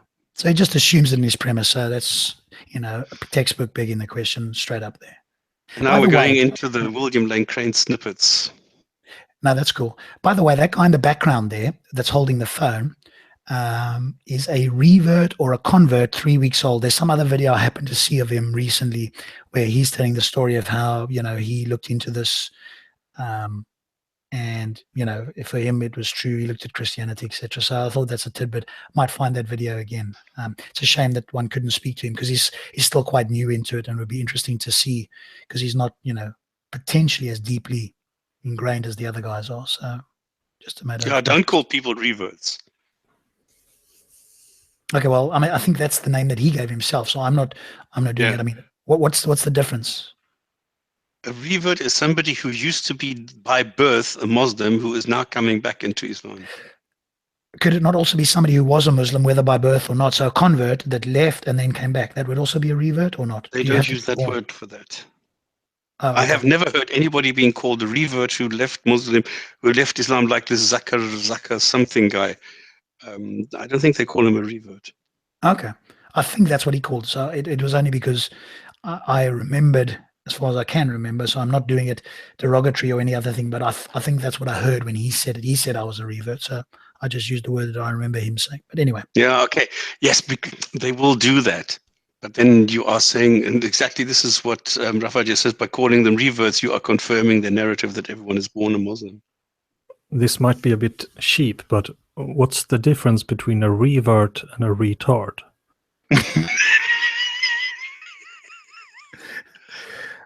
Next one. I think we can come up with something. It would also have to have power, because it would have to change the situation from non-being to being. Okay, so it needs to be intelligent. It needs to have power. How does he know that? No. How many universes has he created that he knows how much power it takes? This is all just a big argument from ignorance or argument from personal incredulity. It must be this way because I can't think of another one. That this thing must be maintaining and sustaining the universe. This thing must be indivisible. It cannot be more than one. Because if this thing was more than one, first and foremost, there would be chaos. Because by physical necessity, the word all-powerful means that it's powerful than anything else. Okay, that point, I need that argument is just completely null and void in my version, but please share with me, school me if I'm wrong, or correct me if I'm wrong. I don't like the word school.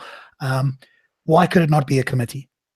The automatic assumption begging the question is, oh, well, if it's more than one, then there'd be chaos. Why would there be chaos? If these are, it's like if you've ever watched the DC comics with the Green Lantern, it's these cosmic beings that sit around. There's like about 10 of them that sort of sit around and they decide what's happening in the universe and so forth.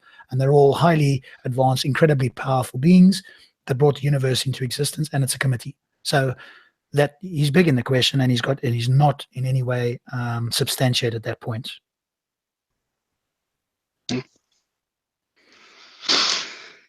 Next. Yeah, go for it. The Occam's razor is another philosophical precept that says that you need to simplify something to the lowest common multiple. No, it doesn't. No, you don't. You see, this is why you know. This is where you, for sure, know he has no clue what he's talking about. Precept is a precept. Yeah, and you must. And you. No, it's not. What's the purpose of life then? Why did this entity put you on this planet, this placement on this earth and this universe? You could begin the question. Assuming that the entity did something, you need to demonstrate, number one, an entity is necessary. It has to be the case. And number two, that the entity had a purpose for us. So, but again, I don't know whether he knows this or not, or whether he just ignores it and carries on and just makes these assumptions because in his head it has to be this way. And he's speaking to somebody who doesn't believe in any of this stuff. What I'm saying to you is simple, straightforward, easy, digestible, reasonable, concludable. The purpose of human being, the Creator, we have to also be in compliance with the rules and regulations of the Creator. Why? Well, exactly. I didn't ask to be created. And number two, if I was created, why was I created a non-believer? Of course, they don't accept that, but yeah. And okay, then you go into free will. And anyway, we've been there, we've done this, bought the t-shirt. But it's so stupid. It's like, really, and this is why I call him a child in a man's body. His brain does not work like a normal human being. He is locked into this thing where I don't know, he always has to stay underneath the level somehow. Okay, I will say, and it's rare for me to say it, and that's cool. I wouldn't go quite that far personally. I do think he's intellectually dishonest because he has been corrected on many of these things and he just keeps saying it. I would, for me personally, I would hold that criticism for somebody like Hassan who I do think is a you know, a child in a man's body. But yeah, I mean, it depends. It's because I just don't know whether he believes what he's saying or he doesn't know any different or what. You know, I'm not inside his brain, unfortunately. I wish I knew whether he actually knew this, because he's supposed to have studied some philosophy. So if he has, I mean, that would. You should ask for his money back. But that then would go more towards the dishonesty side of the equation. If he didn't know, I mean, we're all ignorant on stuff. I don't have a problem with somebody being ignorant because you can educate yourself. But if you know what you're saying is not true, that's a whole different ballgame. Now, I don't have any sympathy. There's this saying that I had in one of my videos. It's no shame to be ignorant. It's if you stay willfully ignorant that makes you stupid. Yes, correct. Or if you don't admit it, you know. And that's something else I'm working on. I've got a whole list of things here. And one of them is I notice apologists will almost never admit when they're ignorant. They will dance around it. They won't go, hey, no, I don't know that. Can you explain that? I mean, that's so rare. That's like, you know, hen's teeth. You just won't hear them say that sort of thing. And of course, they are mightily ignorant, as we all are on a number of different topics. We just got to say that we're ignorant. There's no shame. We have a troll. We have a troll in the chat. Atheists can only mock. They are foolish in their worldview. Oh, goodness. Okay. Well, people leave him alone. I mean, this is stupid. This is somebody playing. He's free to come on the show and explain why we're foolish in the worldview, but no, I doubt that'll happen. Atheists only care about food and sex. I like both food and sex. What's wrong with that? They're worse than cattles. Yeah, how many cattles? How many milks did you drink today? Cattles. My goodness. Okay, next. We, epistemologically, in order for us to understand something, have to be taught it. Unbelievable. That would mean we are never able to understand something. Because you have to have a starting point somewhere. Yes, intuition, personal experience, learning from others. These are all ways of gaining, you know, knowledge, etc. So may not be the most reliable, but we, you know, I use the reliability. Ozymandias says reliably produce true belief. That's the knowledge definition I use, and from that you can get that without, you know, learning from others necessarily. That's one way of doing it, but it's not the only way. But again, of course, these are all, you're making absolute claims, one after another, after another, after another. You know, and if you were speaking to somebody that really knew what they were talking about, be it an Aussie or many other people, you know, they would have stopped him. You know, the conversation would never have got this far. But, you know, it's speaker's corner, you know, not everybody's an expert. And so they are allowed, in a sense, to get away with this. But we are highlighting it here for people, I think, which is good. So the entity came, told them to believe in the one God and to worship one God. Worship is submission to the rules and regulations of God. They had been told the rules and regulations of God through this, what we call revelation, and then they would tell that to their people, and we say that that ended with Muhammad, who we believe is the final prophet. And that's wrong. That is immoral. That is not the case. And I don't know why he... The funny thing is, this is why they only debate people who do not know anything about Islam. So because I think wrong. Everyone here by now knows that. Can you explain why it's wrong? Because he's making a claim that we know what is going on after reading the Quran. It's not true. It is simply not true. Even when you read the Hadiths, even if you read the Sirah, you still do not know. Nowhere does it explain the rituals that you have to go through if you are on Hajj, for example. You need to be told, you need to be shown. That's why they have pamphlets, that's why they have guides, that's why they have people guiding you in Mecca, for example, or in Medina, wherever. This is absolute nonsense that he's saying that if you just read the revelation and the revelation tells you what to do. No, it is simply not true. It's exactly the point that you were making. The revelation is not complete. Yeah. And now the problem is that I don't know why the sound is somehow out of sync and is getting worse and worse. Yeah, it does. We would say some of the evidences of the Quran is that the Quran... The evidences of the Quran, right? Is inimitable. It can't be replicated. Can the Quran be replicated? Absolutely, yes. All you need to do is just correct a couple of mistakes and you've replicated it and made it better. It's like you say, we need to have that test where we take down some verses that native Arab speakers have done, which you've obviously talked about before, and present it to Hijab and other people and go, okay, one of these verses is from the Quran, one is not. Can you tell the difference? No, don't lead them. No, which ones are and which ones are not. Which ones? Is that Well, that's kind of what I said, isn't it? No, you said one. Oh, okay. Right. I see what you're saying. Okay. Preserved religious document. He's making the point that the Quran is preserved. Now, what does it mean preserved? We have books like the Iliad, which is a lot older than the Quran, and it's preserved because we still have it. Is the Quran in an original version available today? No, so it's not preserved right from the word go. So there is no way that you can argue this. And I don't know why they still, in the age of the internet, go and make a claim that the preservation is that it has never been changed. Of course, it's been changed even today. If you look at the Vash version, which is being used in West Africa, for example, it's different. Okay, how can you say it has never been changed? It's bullshit. I don't know. Next. Yeah, go for it. Religious text is the only preserved one. Is that it has no contradiction in it? I'm not going to say anything. The whole contradiction thing, yeah. And that's one of the challenges of the Quran.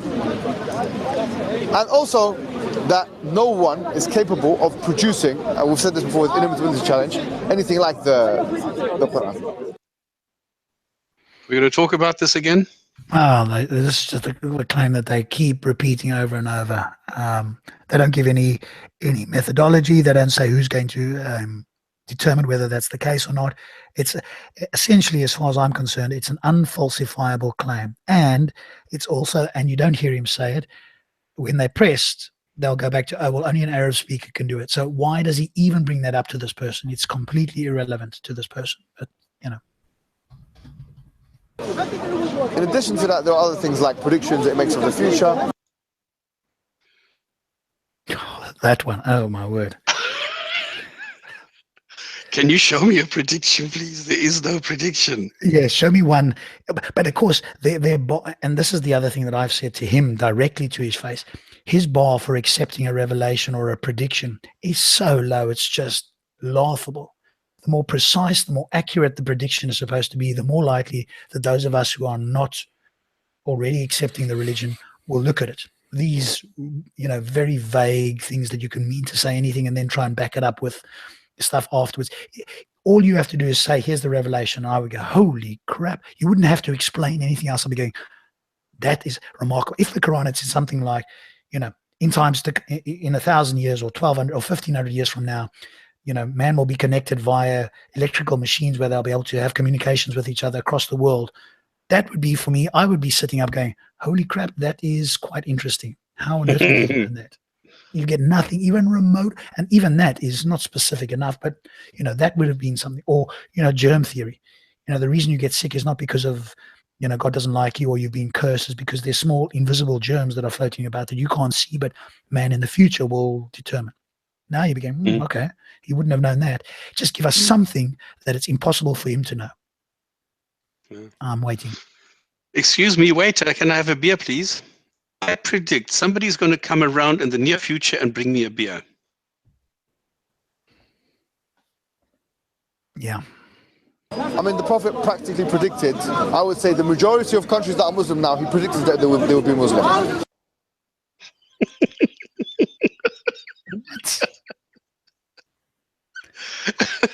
The majority of countries today that are Muslim were predicted to be Muslim. Yes. Can you show me one country that is named in the Quran or in the Sunnah? But he said the majority, so he's a lot more than that, because he'll claim Saudi Arabia or the Arabic Peninsula. Yeah, but there's no Saudi Arabia in any of the Islamic texts. Yeah, but hang on a moment, Stops. You are now asking for specifics. As long as it's the Arabian Peninsula, that's close enough. But even putting that aside, even if we were like super generous, charitable to the nth degree, he said most countries. Yeah, provide the evidence.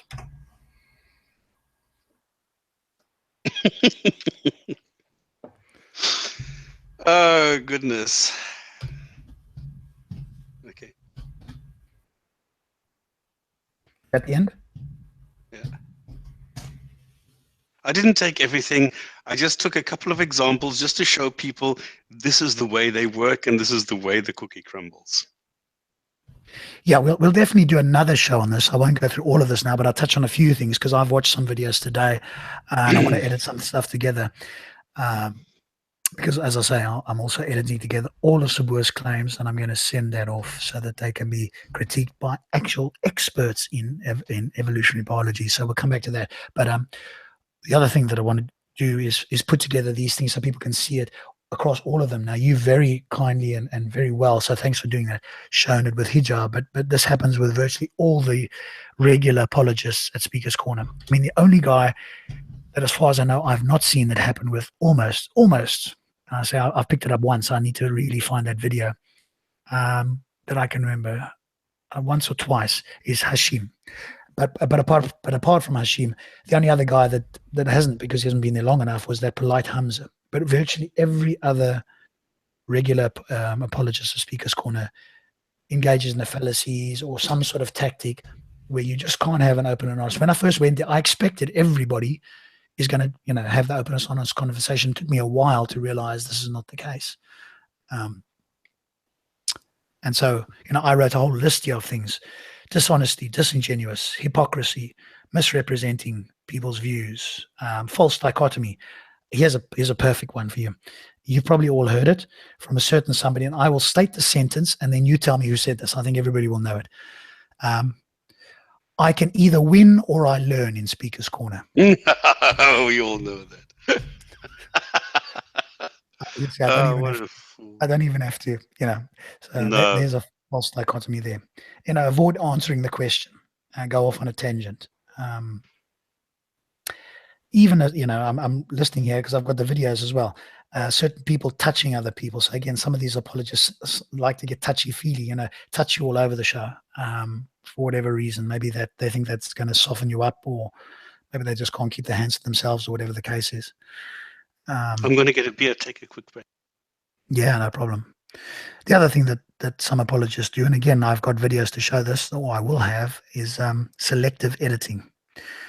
And so some apologists, not all, but some of the videos I've seen, they will edit to only show, quote, the best parts, or the parts where they appear to be, quote, winning the argument. So this has happened as well.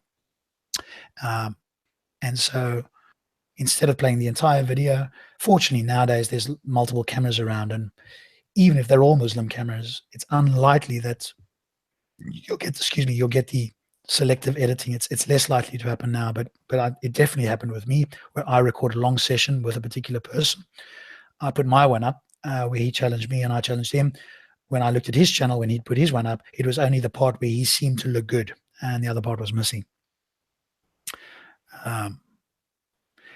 Then there's, of course, conflating, from my point of view, scientific facts with philosophical facts. And I want to differentiate between the two, because these two are slid between very easily with apologists, in the sense that, like evolution is a scientific fact, but they will claim, as a certain person does in Speaker's Corner, oh no, it's speculative, it's based on assumptions, etc. And what he's really saying, and then when he quotes, of course, he'll only quote philosophers.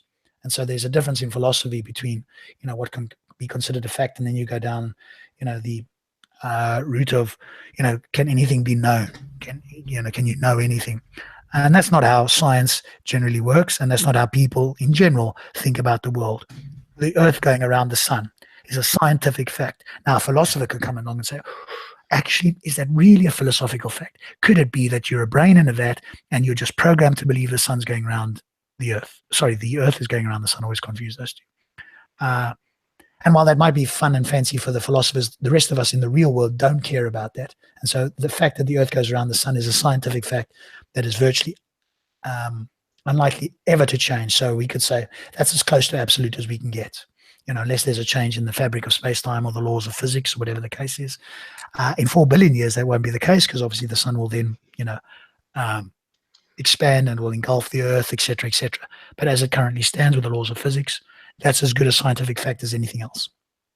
And so there's this equivocation between scientific facts when it suits them and then challenging it with philosophical mumbo jumbo. And I like philosophy, by the way, but I don't like it when they muddy the waters between the two.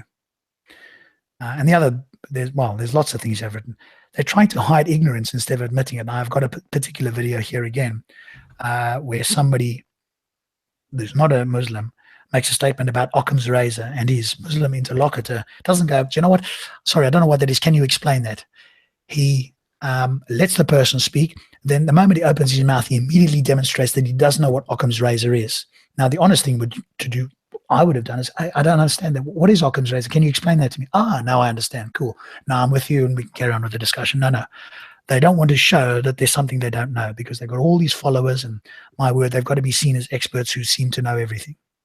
The other thing that I noticed on that same video is there's a bit of bullying going on. So once certain regular Muslim apologists down in Speaker's Corner are having a conversation with somebody that's quieter, that's not challenging them at their level, that's seemingly a bit more charitable, then they start to take advantage. And there's a number of people like this in Speaker's Corner who then, it's almost like a bullying effect. They overwhelm the person by either talking loudly, not allowing them to finish, being very uncharitable, whatever the case is. And it's just kind of a bully tactic with people that are more charitable or quieter or whatever the case is. And then, of course, my favorite, and I just have to say this word, and I think we all know who this is, obscurantism. I think there's a particular person who is the poster person for obscurantism. If you want to see how not to answer a question and to talk gobbledygook, and in fact, because I've studied a little bit of psychology, to use what's called Milton Erickson.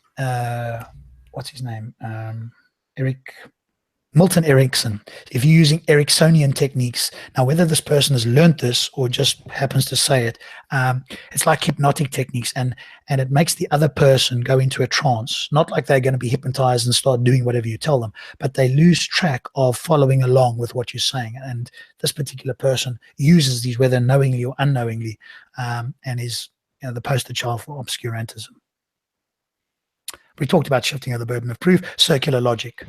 The Quran is true because the Quran says so. I mean, I've heard this on the video as well. I'm like, holy crap. And this wasn't the person who, just said that out of the blue. This was a regular to Speaker's Corner telling us the same thing. And I think, we've talked about it before, I think these Muslim apologists prey on the ignorance of the viewers. It's easy for these slick talking apologists because most of their Muslim viewers, not all, I'm not claiming it's all, but the ones that I hear, the ones I hear commenting, the ones that respond, etc., demonstrate their ignorance, and they are very easy to fool. It's like a Darren Brown, just doing a little bit of, deception and a little bit of hypnosis and sleight of hand in a sense, and you get sort of sucked into it. And I think that's the sort of people they're appealing to. Because that wouldn't work with ex-Muslims or even some Muslims that are critical who are like, let me look into this religion. They're going to be a bit more, they're not going to be so easily gullible with that sort of thing. So, but I want to do another video on this where I go through this at some point next year. So, but good. I'm trying to load the video, the Atheist Quran, a parody, Can You Tell the Difference? Oh, okay. But for some odd reason, many will not do that. So I quickly need to download it.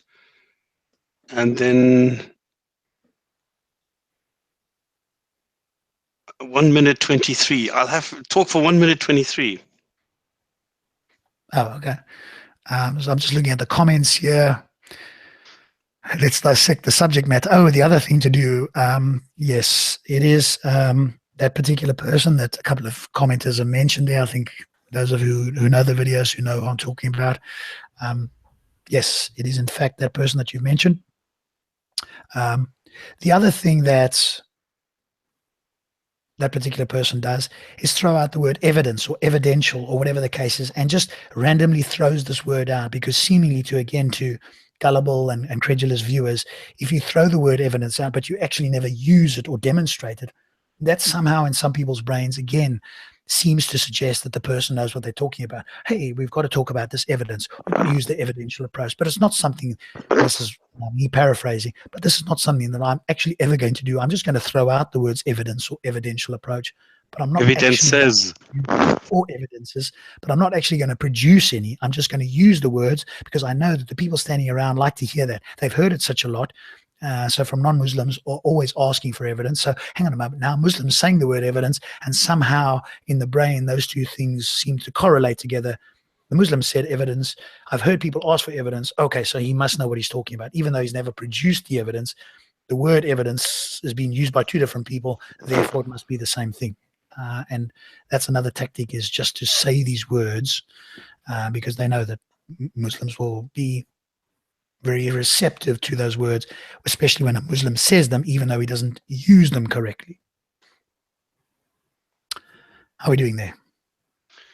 I have no idea. Abba, you're very quiet there, my good sir. I'm sitting here looking at the chat. Potential hadith for the day. Oh, okay. Good stuff. I can always rely on you for that. That's brilliant. 6 seconds left. No problem. Yes, for those who haven't seen it, there's a supposed refutation of the masked Arab that some Muslims are all giddy and jumping about with joy, etc., thinking that the masked Arab's been refuted. He's a very busy man. So he's obviously can hear that. I'll just finish this quickly. So he's a very busy man, but at some point he is going to do a response to this so-called refutation. So be on the lookout. I'll obviously make note of it when it comes, once that's been done as well. Because at the moment, anytime somebody who sounds like they're intelligent and says some words seeming to refute a non-Muslim, all the Muslims get all giddy with excitement. But then, of course, when it happens the other way around, oh, no, that's no good. You've got to go and speak to the man face to face. You can't put out a response video. But it's okay when a Muslim does it, then it's all fun and, oh, brilliant. He's been spanked. He's been schooled. All the juvenile comments come out. So, yeah. Go for it, Stops. Didn't know that masked Arab refuted. This was Kevin, the Dawah films. He's such a joke. Okay, shall we hit... I don't even know how long this is. وليحيى الإلحاد العظيم كتاب كتبناه وقدمناه عربيا ورتلناه ترتيلا. Now, just as an explanation, this is utter nonsense. I don't know if Abu, if you can actually make out what is being said here. This has nothing to do with the Quran if you know the Quran, but it sounds like the Quran. Can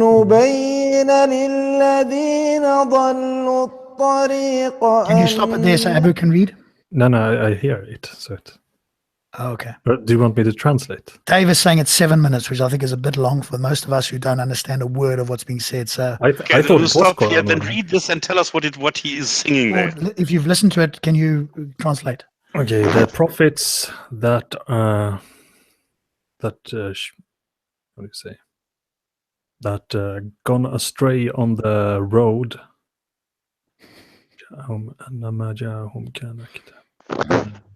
Zubaydah Khan says, why are they playing Quran? It's exactly the point. Welcome to Essence of Thought watching as well. He says the English is coming. Okay, so there might be English coming up. I can look this. Okay. جاءهم كان كتابا بشريا. Okay, so this is والله Kitaban Bashariya means a human book. من الذين أضلوا الناس وأولوا في كتابهم تأويلا وقالوا وإذ لن نجعل I'm trying to jump forward. أولم يروا أنكم ينزل في الثلث الأخير جاءكم علم من العلماء الشمس مسارا وأو استكبروا وقالت أفكارهم قيد الأول. No, I don't think this comment by Essence was about English is coming here. Can you do another one, Abu? Okay. It's total nonsense. But it sounds like the Quran. No, but it's kind of funny because he puts in things that make it obvious that it's not Quran. But anyway. Oh, Essence is saying turn on annotations. Can you do that, Stops? Oh, have you got this as a video or is it on? No, I downloaded this. I cannot play the video. Okay, fair enough. Yeah, it's always a challenge for us. And if there's a techie person that knows how to get us to route the sound, especially on Stops' side, because he will do this, he's got better internet than me. He's got Windows, and somehow we need to route the sound from the YouTube video through Minicam and into Hangout. So if somebody knows how to do that, that would be helpful. No, I can. The only problem is that Minicam at the moment will not play this particular video.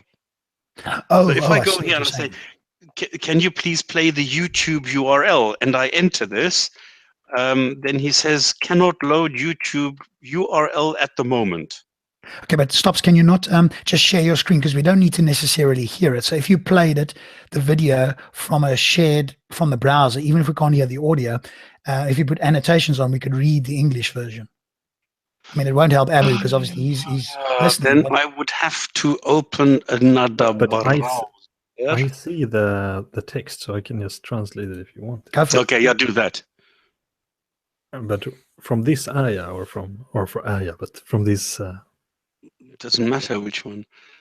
Just give me 2 secs. I'm going to find. I just need to open another browser window. Okay. New window. Put this in here. Paste and go. Can you stop us giving us an auditory step-by-step of what he's doing? Can't do a cancel, do this, go into the desktop, and then I need primary this, and then da. Right. There we go. Let Abu just do this one quickly. Abu, can you translate the one that's on screen?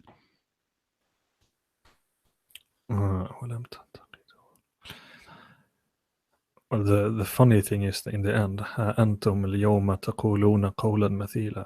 Oh, are you this yom saying like a similar saying?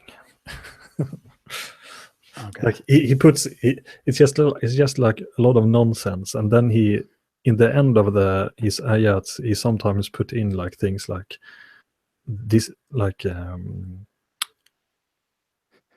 human saying. There we go. We've got it on screen now. Okay, let's go. We don't have to hear it now. We can just watch it. It sounds right.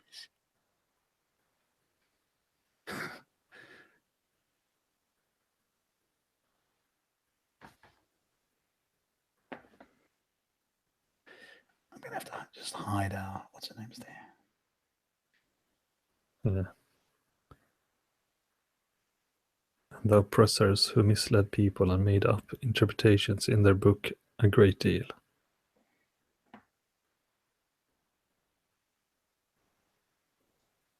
That your Lord descends in the last third of the night when the last third of the night on earth is constant. It's like it's just sayings that. But I actually made this a long time ago. I kind of wrote not he's doing it in a kind of more mocking the whole thing. But I tried to make a kind of a Quranic like poetry talking about scientific stuff once, but I don't know where I have it.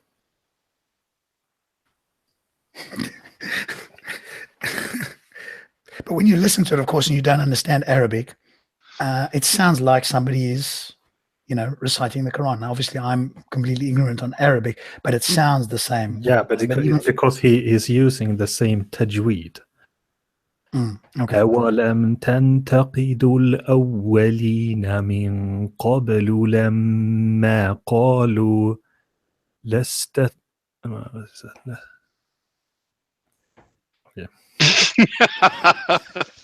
It is hilarious. We've got to have a laugh. I mean, it is, isn't it? And the fact that you can say this sort of thing. ولما ترى العلم وضع سيقولون ما جئتم به لسنا كذا. It's a bit blurry. Yeah, I've got it. I've taken off our anyway little icons at the bottom there. صدق العلم وكذب. Anyway. Brilliant. Well done, Stops, for that one, and whoever suggested that. But I would imagine, correct me if I'm wrong, I would imagine that most Muslims, and especially those that understand Arabic, apart from the scholars, which somebody in the comments says that would never fool the scholars. I'm not sure that's the case. No, of course it wouldn't fool the scholars because the meanings are obvious. It's obvious that. Okay, so they're not trying to actually make it sound like the Quran for people who really know it. But people who didn't, do you think that somebody who, like a lay Muslim who understood Arabic, would think that that's the Quranic verses? No, like if you understand Arabic, you understand that the meaning, and then you see that he's talking about, he's mocking Islam. But you can make other, like you can, like it's possible to make an ayah that is completely made up, but uses the same kind of style and the same kind of words, and then you can, okay, is this Quran? And then you wouldn't be able to tell. Unless it's well, somebody in the chat said, why are you playing the Quran? Yeah, but is he really Arabic, or does he understand Arabic? It doesn't really matter. This is the whole point. You can do something to make people believe that this is the Quran. Yeah, but that's just because he's using tajweed, and it's kind of similar style, but he's mocking. Exactly. But the thing is this is the best kind of magical like linguistic miracle. I think there are other scholars that have made poetry that is way more advanced and way more kind of cool than the Quran. Yes. So for example, and we did this a couple of years ago when we really fooled people who are Arab speaking, and they spoke ancient Arabic. They were Muslims, and they were, I don't know if they were scholars, but well educated in Islam. I mean, for example, the kind of, for example, Ibn al-Qayyim, who is a sheikh that both like Saudi Salafis and Jihadi Salafis like. He has made a kind of collection called Nuniyat Ibn al-Qayyim. And I think Nuniyat Ibn al-Qayyim is way more advanced than the Quran. Is that a form of poetry you're talking about? Yeah. It's everything ends on ani, so blah blah blah blah blah blah blah blah blah blah Qur'ani, blah blah blah blah blah blah blah blah blah blah blah blah thani, blah blah blah blah, like that. And the squeeze sound. Yeah. The best is the guy. I heard a guy in the mosque.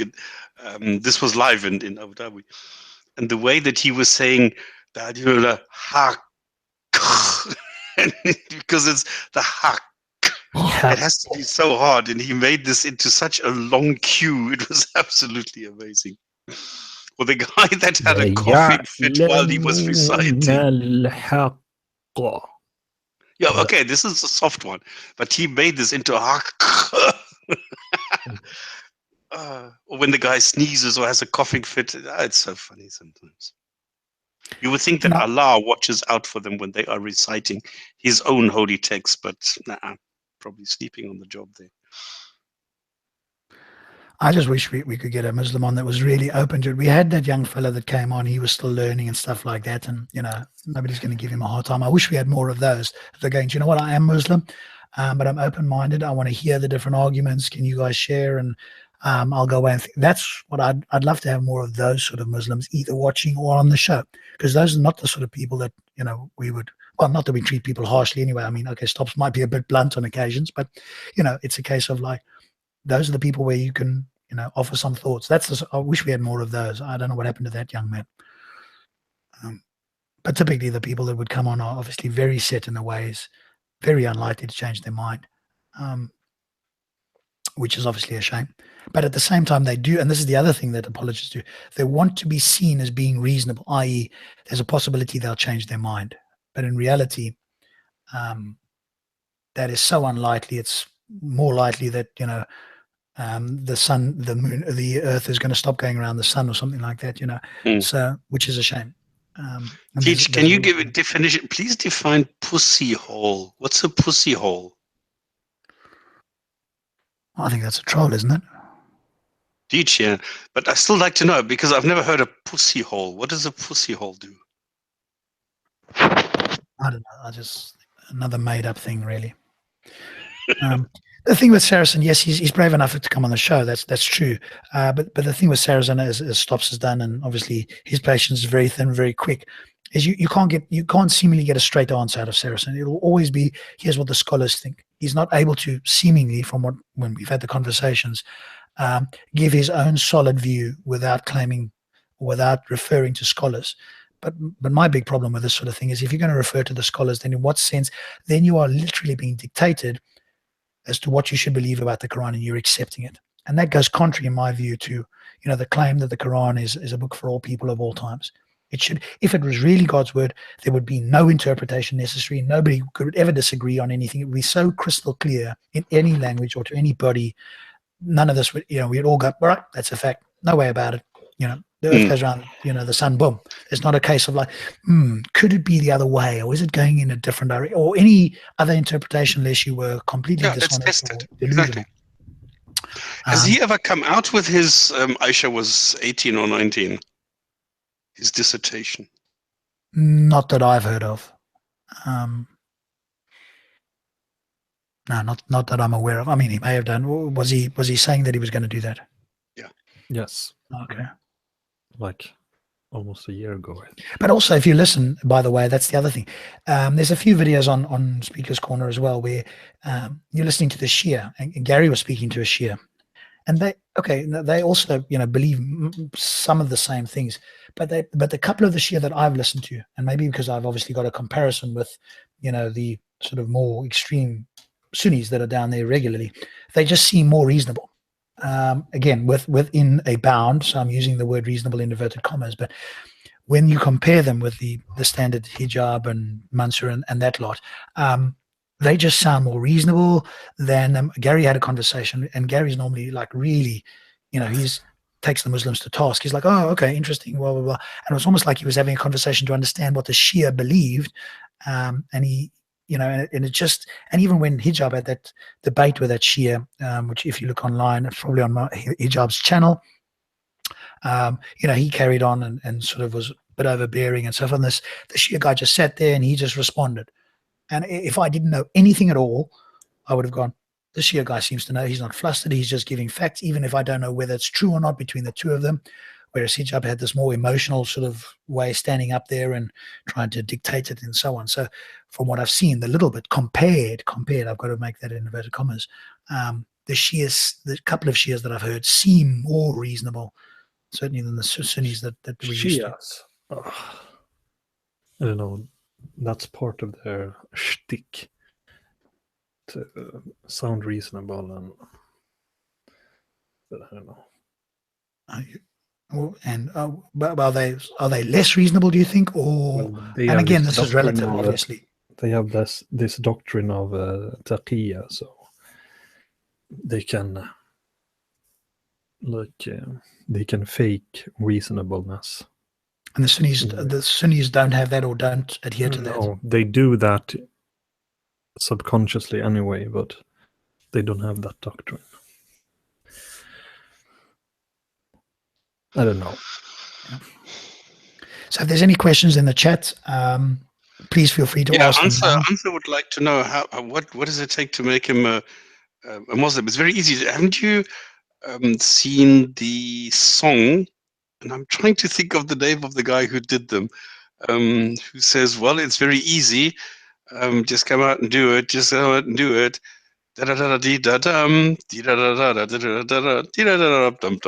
And of course, all he needs is just the right sexy woman to do it, and he did it, and he became a Muslim. So that's all it takes, you see. Until she takes off her hijab, then.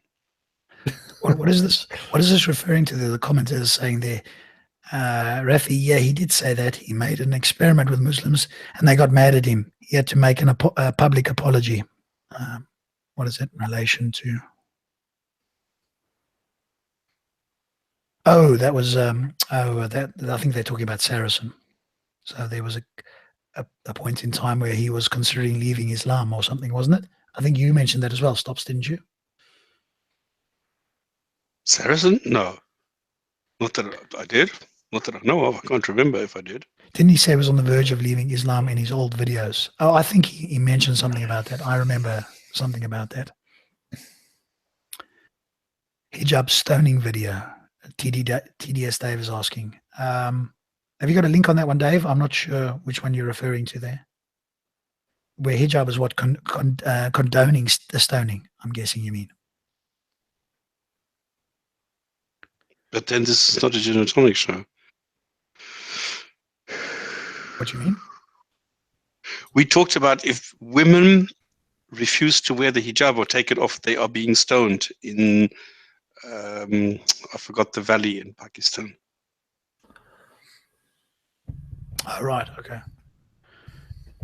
The other thing that just would be useful, because some apologists, not necessarily in Speaker's Corner, although I've heard it once or twice, whenever they are asked, what is in inverted commas, a good Muslim country, and it's more overseas, by the way. I've seen more of the US apologists do this than the UK.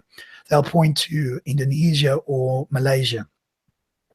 I suppose what would be interesting is to know what the legal system is there, and I'm pretty sure I've seen scattered reports of some version of Shia that none of us would accept here being implemented there, but they're always pointed out as, I don't know if it's Indonesia or Malaysia, being pointed out as like a tolerant society where Muslims are in the majority and it's all wonderful type of thing. No, that's Indonesia. It's not. I remember Adam Dean. He still is a Dawah pusher. Yeah, if you look online, obviously, for those who remember, we had Bill Warner on a few weeks ago. And if you look online, there's a Bill Warner, Adam Dean conversation when they called into a radio show. Adam Dean was very short and abrupt and kept interrupting Bill Warner a lot. And he just sounded like another apologist to me. Yeah, but only going on semantics. He didn't make any factual claims. No. Just asked him, why would you say that kuffar means kuffar when kuffar means something else? Doesn't kuffar actually mean the farmer covering things and blah, blah, blah? No, you oaf. But the way he argued with Warner, yeah, he just sounded like another apologist. Now, I'm not sure whether, absolutely. I would be interested to hear some Majid Nawaz argue these points if indeed he was open to. I've not seen him do it. Maybe somebody can point to a video recently where hijab has hijab. I got hijab on the brain here because we've just done a video on him, where Majid Nawaz has had a debate or discussion with a non-Muslim who is like a Bill Warner or somebody else who has pressed him on some of these points, because obviously their agenda. Yes, he was. Okay. With Christopher Hitch. Or was it Michael Shermer? I can't remember. It was Majid and a really good-looking girl. Oh no, that's older. That's before he sort of became more like this. Because Harris. But he was still playing apologist. Was this with Sam Harris? No, it wasn't with Sam Harris. But it's quite a famous thing because they talk about that in their book. On Intelligence Squared. Yes, yeah. No, that's an old one. So at that stage, he was more. He wasn't a fundamentalist necessarily, but he was more like a Sunni apologist, like a traditional Sunni apologist there. So he was no longer in his Butariya then. No, he wasn't. But he was very challenging. And Harris came up to him afterwards, because Harris wasn't in this intelligence squared, but he must have been in the audience, because he tells the story. And in fact, in the book that they wrote together, he actually references as well, where he came up to Majid after the that intelligence squared, and he said to him along the lines of, Majid, how can you say this sort of stuff? And Majid was very disparaging of him at that point. And then in the book, Harris mentions this, and then Majid is like, okay, I wanted to explain why I said this, whatever. So from that intelligence squared debate, he's seemingly, and I say seemingly because that's all I understand of it, is he's moved quite a distance from that debate to where he is now. Because obviously he and Harris did a book together. Sam Harris, the two of them wrote a book together, or they had like this conversation essays, which they published in a book form, and I've listened to the audio and so on. So yeah, their first meeting was not a pleasant one, but obviously they then got together and talked about it. And Harris still asked him some of the tough questions, but he did it in a much more relaxed way. He didn't go in as hard as he did against, say, Reza Aslan or some of the other people. It was more kind of cordial, let's put it that way. Yeah, by the way, this is a shout out, because I've been chatting to Phil on email recently. If anybody knows of a theist who wants to defend the Kalam and who actually understands the Kalam and can defend any, okay, I know, but can defend any of the scientific claims, i.e. follow the William Lane Craig or whatever, Phil is open. There is a Christian theist we're trying to get hold of, but he's quiet at the moment. No, he's not avoiding us. He doesn't even know that we're trying to get hold of him. So I'm not claiming that he's hiding or running. But I was in touch with somebody else who wanted to defend the Kalam, and they came up with everything but science. I'm going like, no, Phil is an expert on the science. That's what he wants to debate, not philosophical or other metaphysical justifications, supposedly, for the Kalam. But if anybody knows somebody that knows the Kalam and wants to attempt to defend the scientific, then let us know. Yeah, that's Can you get Phil on the show again? I can ask him, but we need to have a specific topic, because he did a 2 hour or longer than 2 hours. I don't know if you were there for that one, Abu. No, I missed it. Cosmology and the Kalam and so forth. So if you look back on this channel, we dedicated a show where he was a guest. So yes, I can, but we need to have, ideally what I would want to do is get a Muslim that wants to defend the Kalam, and then we'll host it on the channel here, and we could do that on a Friday or another day. It doesn't matter. But it's a case of finding somebody that wants to defend. He doesn't even have to be a Muslim. I don't mind if it's a Christian. Just somebody that feels like they're confident enough to defend the Kalam, aka the William Lane Craig, because I don't know of any other version that attempts to use science, and see whether they're open for that. But again, somebody's saying, "Oh, Adam Dean, Phil Harper." But there's so many so many YouTube people. I hear this all the time. You should be able to get a hold of a Christian. That should be very easy. Are you prepared to go and just defend your position or not? Come, pull in, and that's it. So it should be. Yeah, but if once they find out that the other person knows about the science, and especially if they've interviewed the scientists, read the scientific literature, etc., I think they'll be far less likely to do that.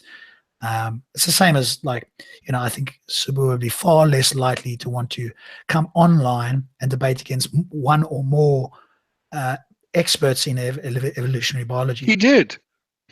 Craig, William Lane Craig, he went up against Sean Carroll. I mean, come on, what an idiot. I mean, come on, Hamza Tzortzis went up against Krauss. What kind of a fool would do that? Yeah, what I mean is not those guys, but other, less, quote, well-known people are less likely to do that. So those guys will do it. But of course they will, as we saw in those videos, they either won't address the arguments directly, in the case of Tzortzis, or in Craig's case, they will use very speculative claims about the different theories of time, etc., that most cosmologists don't adhere to. So Craig goes with the A theory, and the B is more, or I think it's that way around, and the B is more favored by cosmologists. So Craig's at the higher level when I use that term, but again, he's using speculative stuff that most cosmologists don't accept. Oh, TDS, the Vimeo link does not work. No, I've tried both those links. They just go to a page not found. So whatever link it is you're trying to send us, guys, in the chat, it's not working there. So I don't know if you've got to be logged in or it's a private one or something, but we're not hearing it. Adnit Russia said Muhammad was a great Muslim. Don't know about that. Okay. Should we wrap it up? Yeah, let's go ahead then. Okay. So soon it is Christmas. It's What is Christmas? soon it is Christmas. Dun dun dun dun, and a happy new year. Anyway, Make that So bigger so we can see it. Can you, Abu?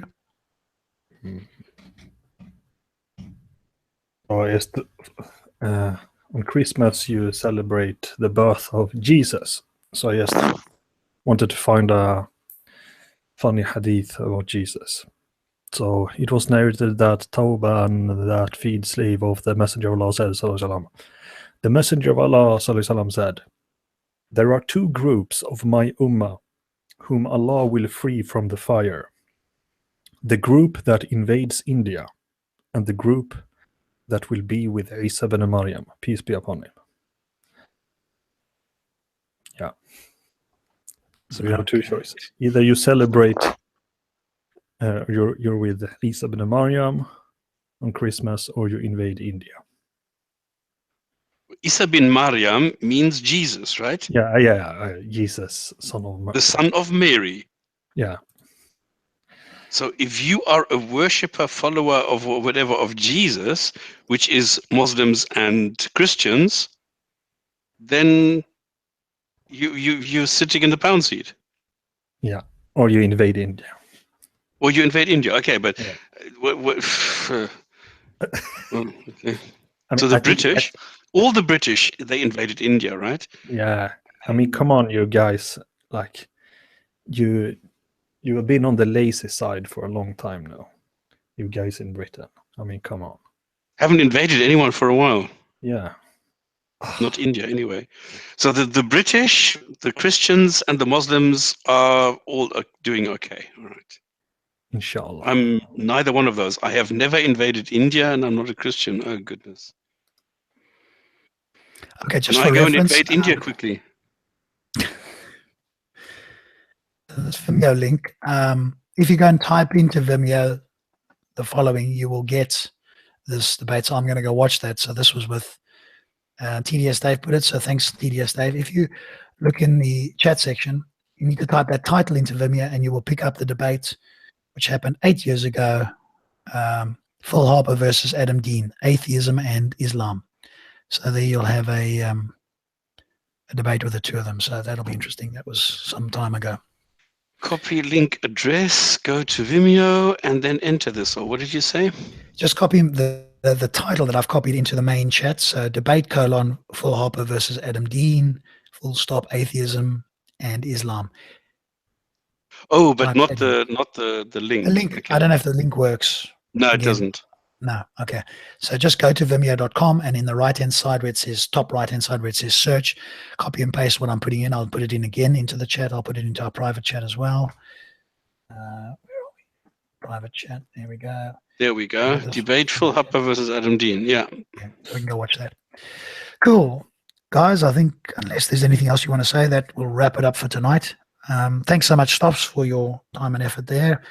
Thanks, Abu, for joining us and sharing some thoughts, and of course, translating some of the atheistic Quran. That was good.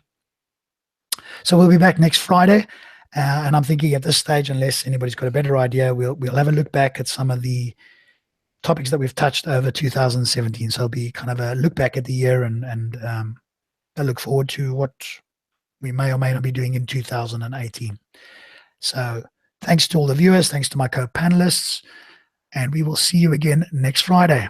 Goodbye, Merry good Christmas. night. Merry Christmas to those who celebrate it. We will, even though I'm a non-believer, I still celebrate the time of year as giving, family, all that sort of stuff, even though it was borrowed from the pagans. And leave a tip for Santa. Yes, and I Will tell all my children that Santa still exists. Or let me put it this way, I'm not going to break the bubble yet. I don't know if they actually still believe it, but hey, when they get a bit older, I'll let them know. Wait a minute, is someone that doesn't believe in Santa? Well, it depends how old you are, yeah. What, you mean you still do? Of course. Everybody. Sorry, Abu. Sorry. Provide the evidence, Abu. Provide the evidence. Can we have the scientific evidence? He was here. He gave me presents every year. Of course he exists. But how do you know that's not oh, here we go. All right, everybody. Bye. Good night and see you next Friday. Cheers. Good night.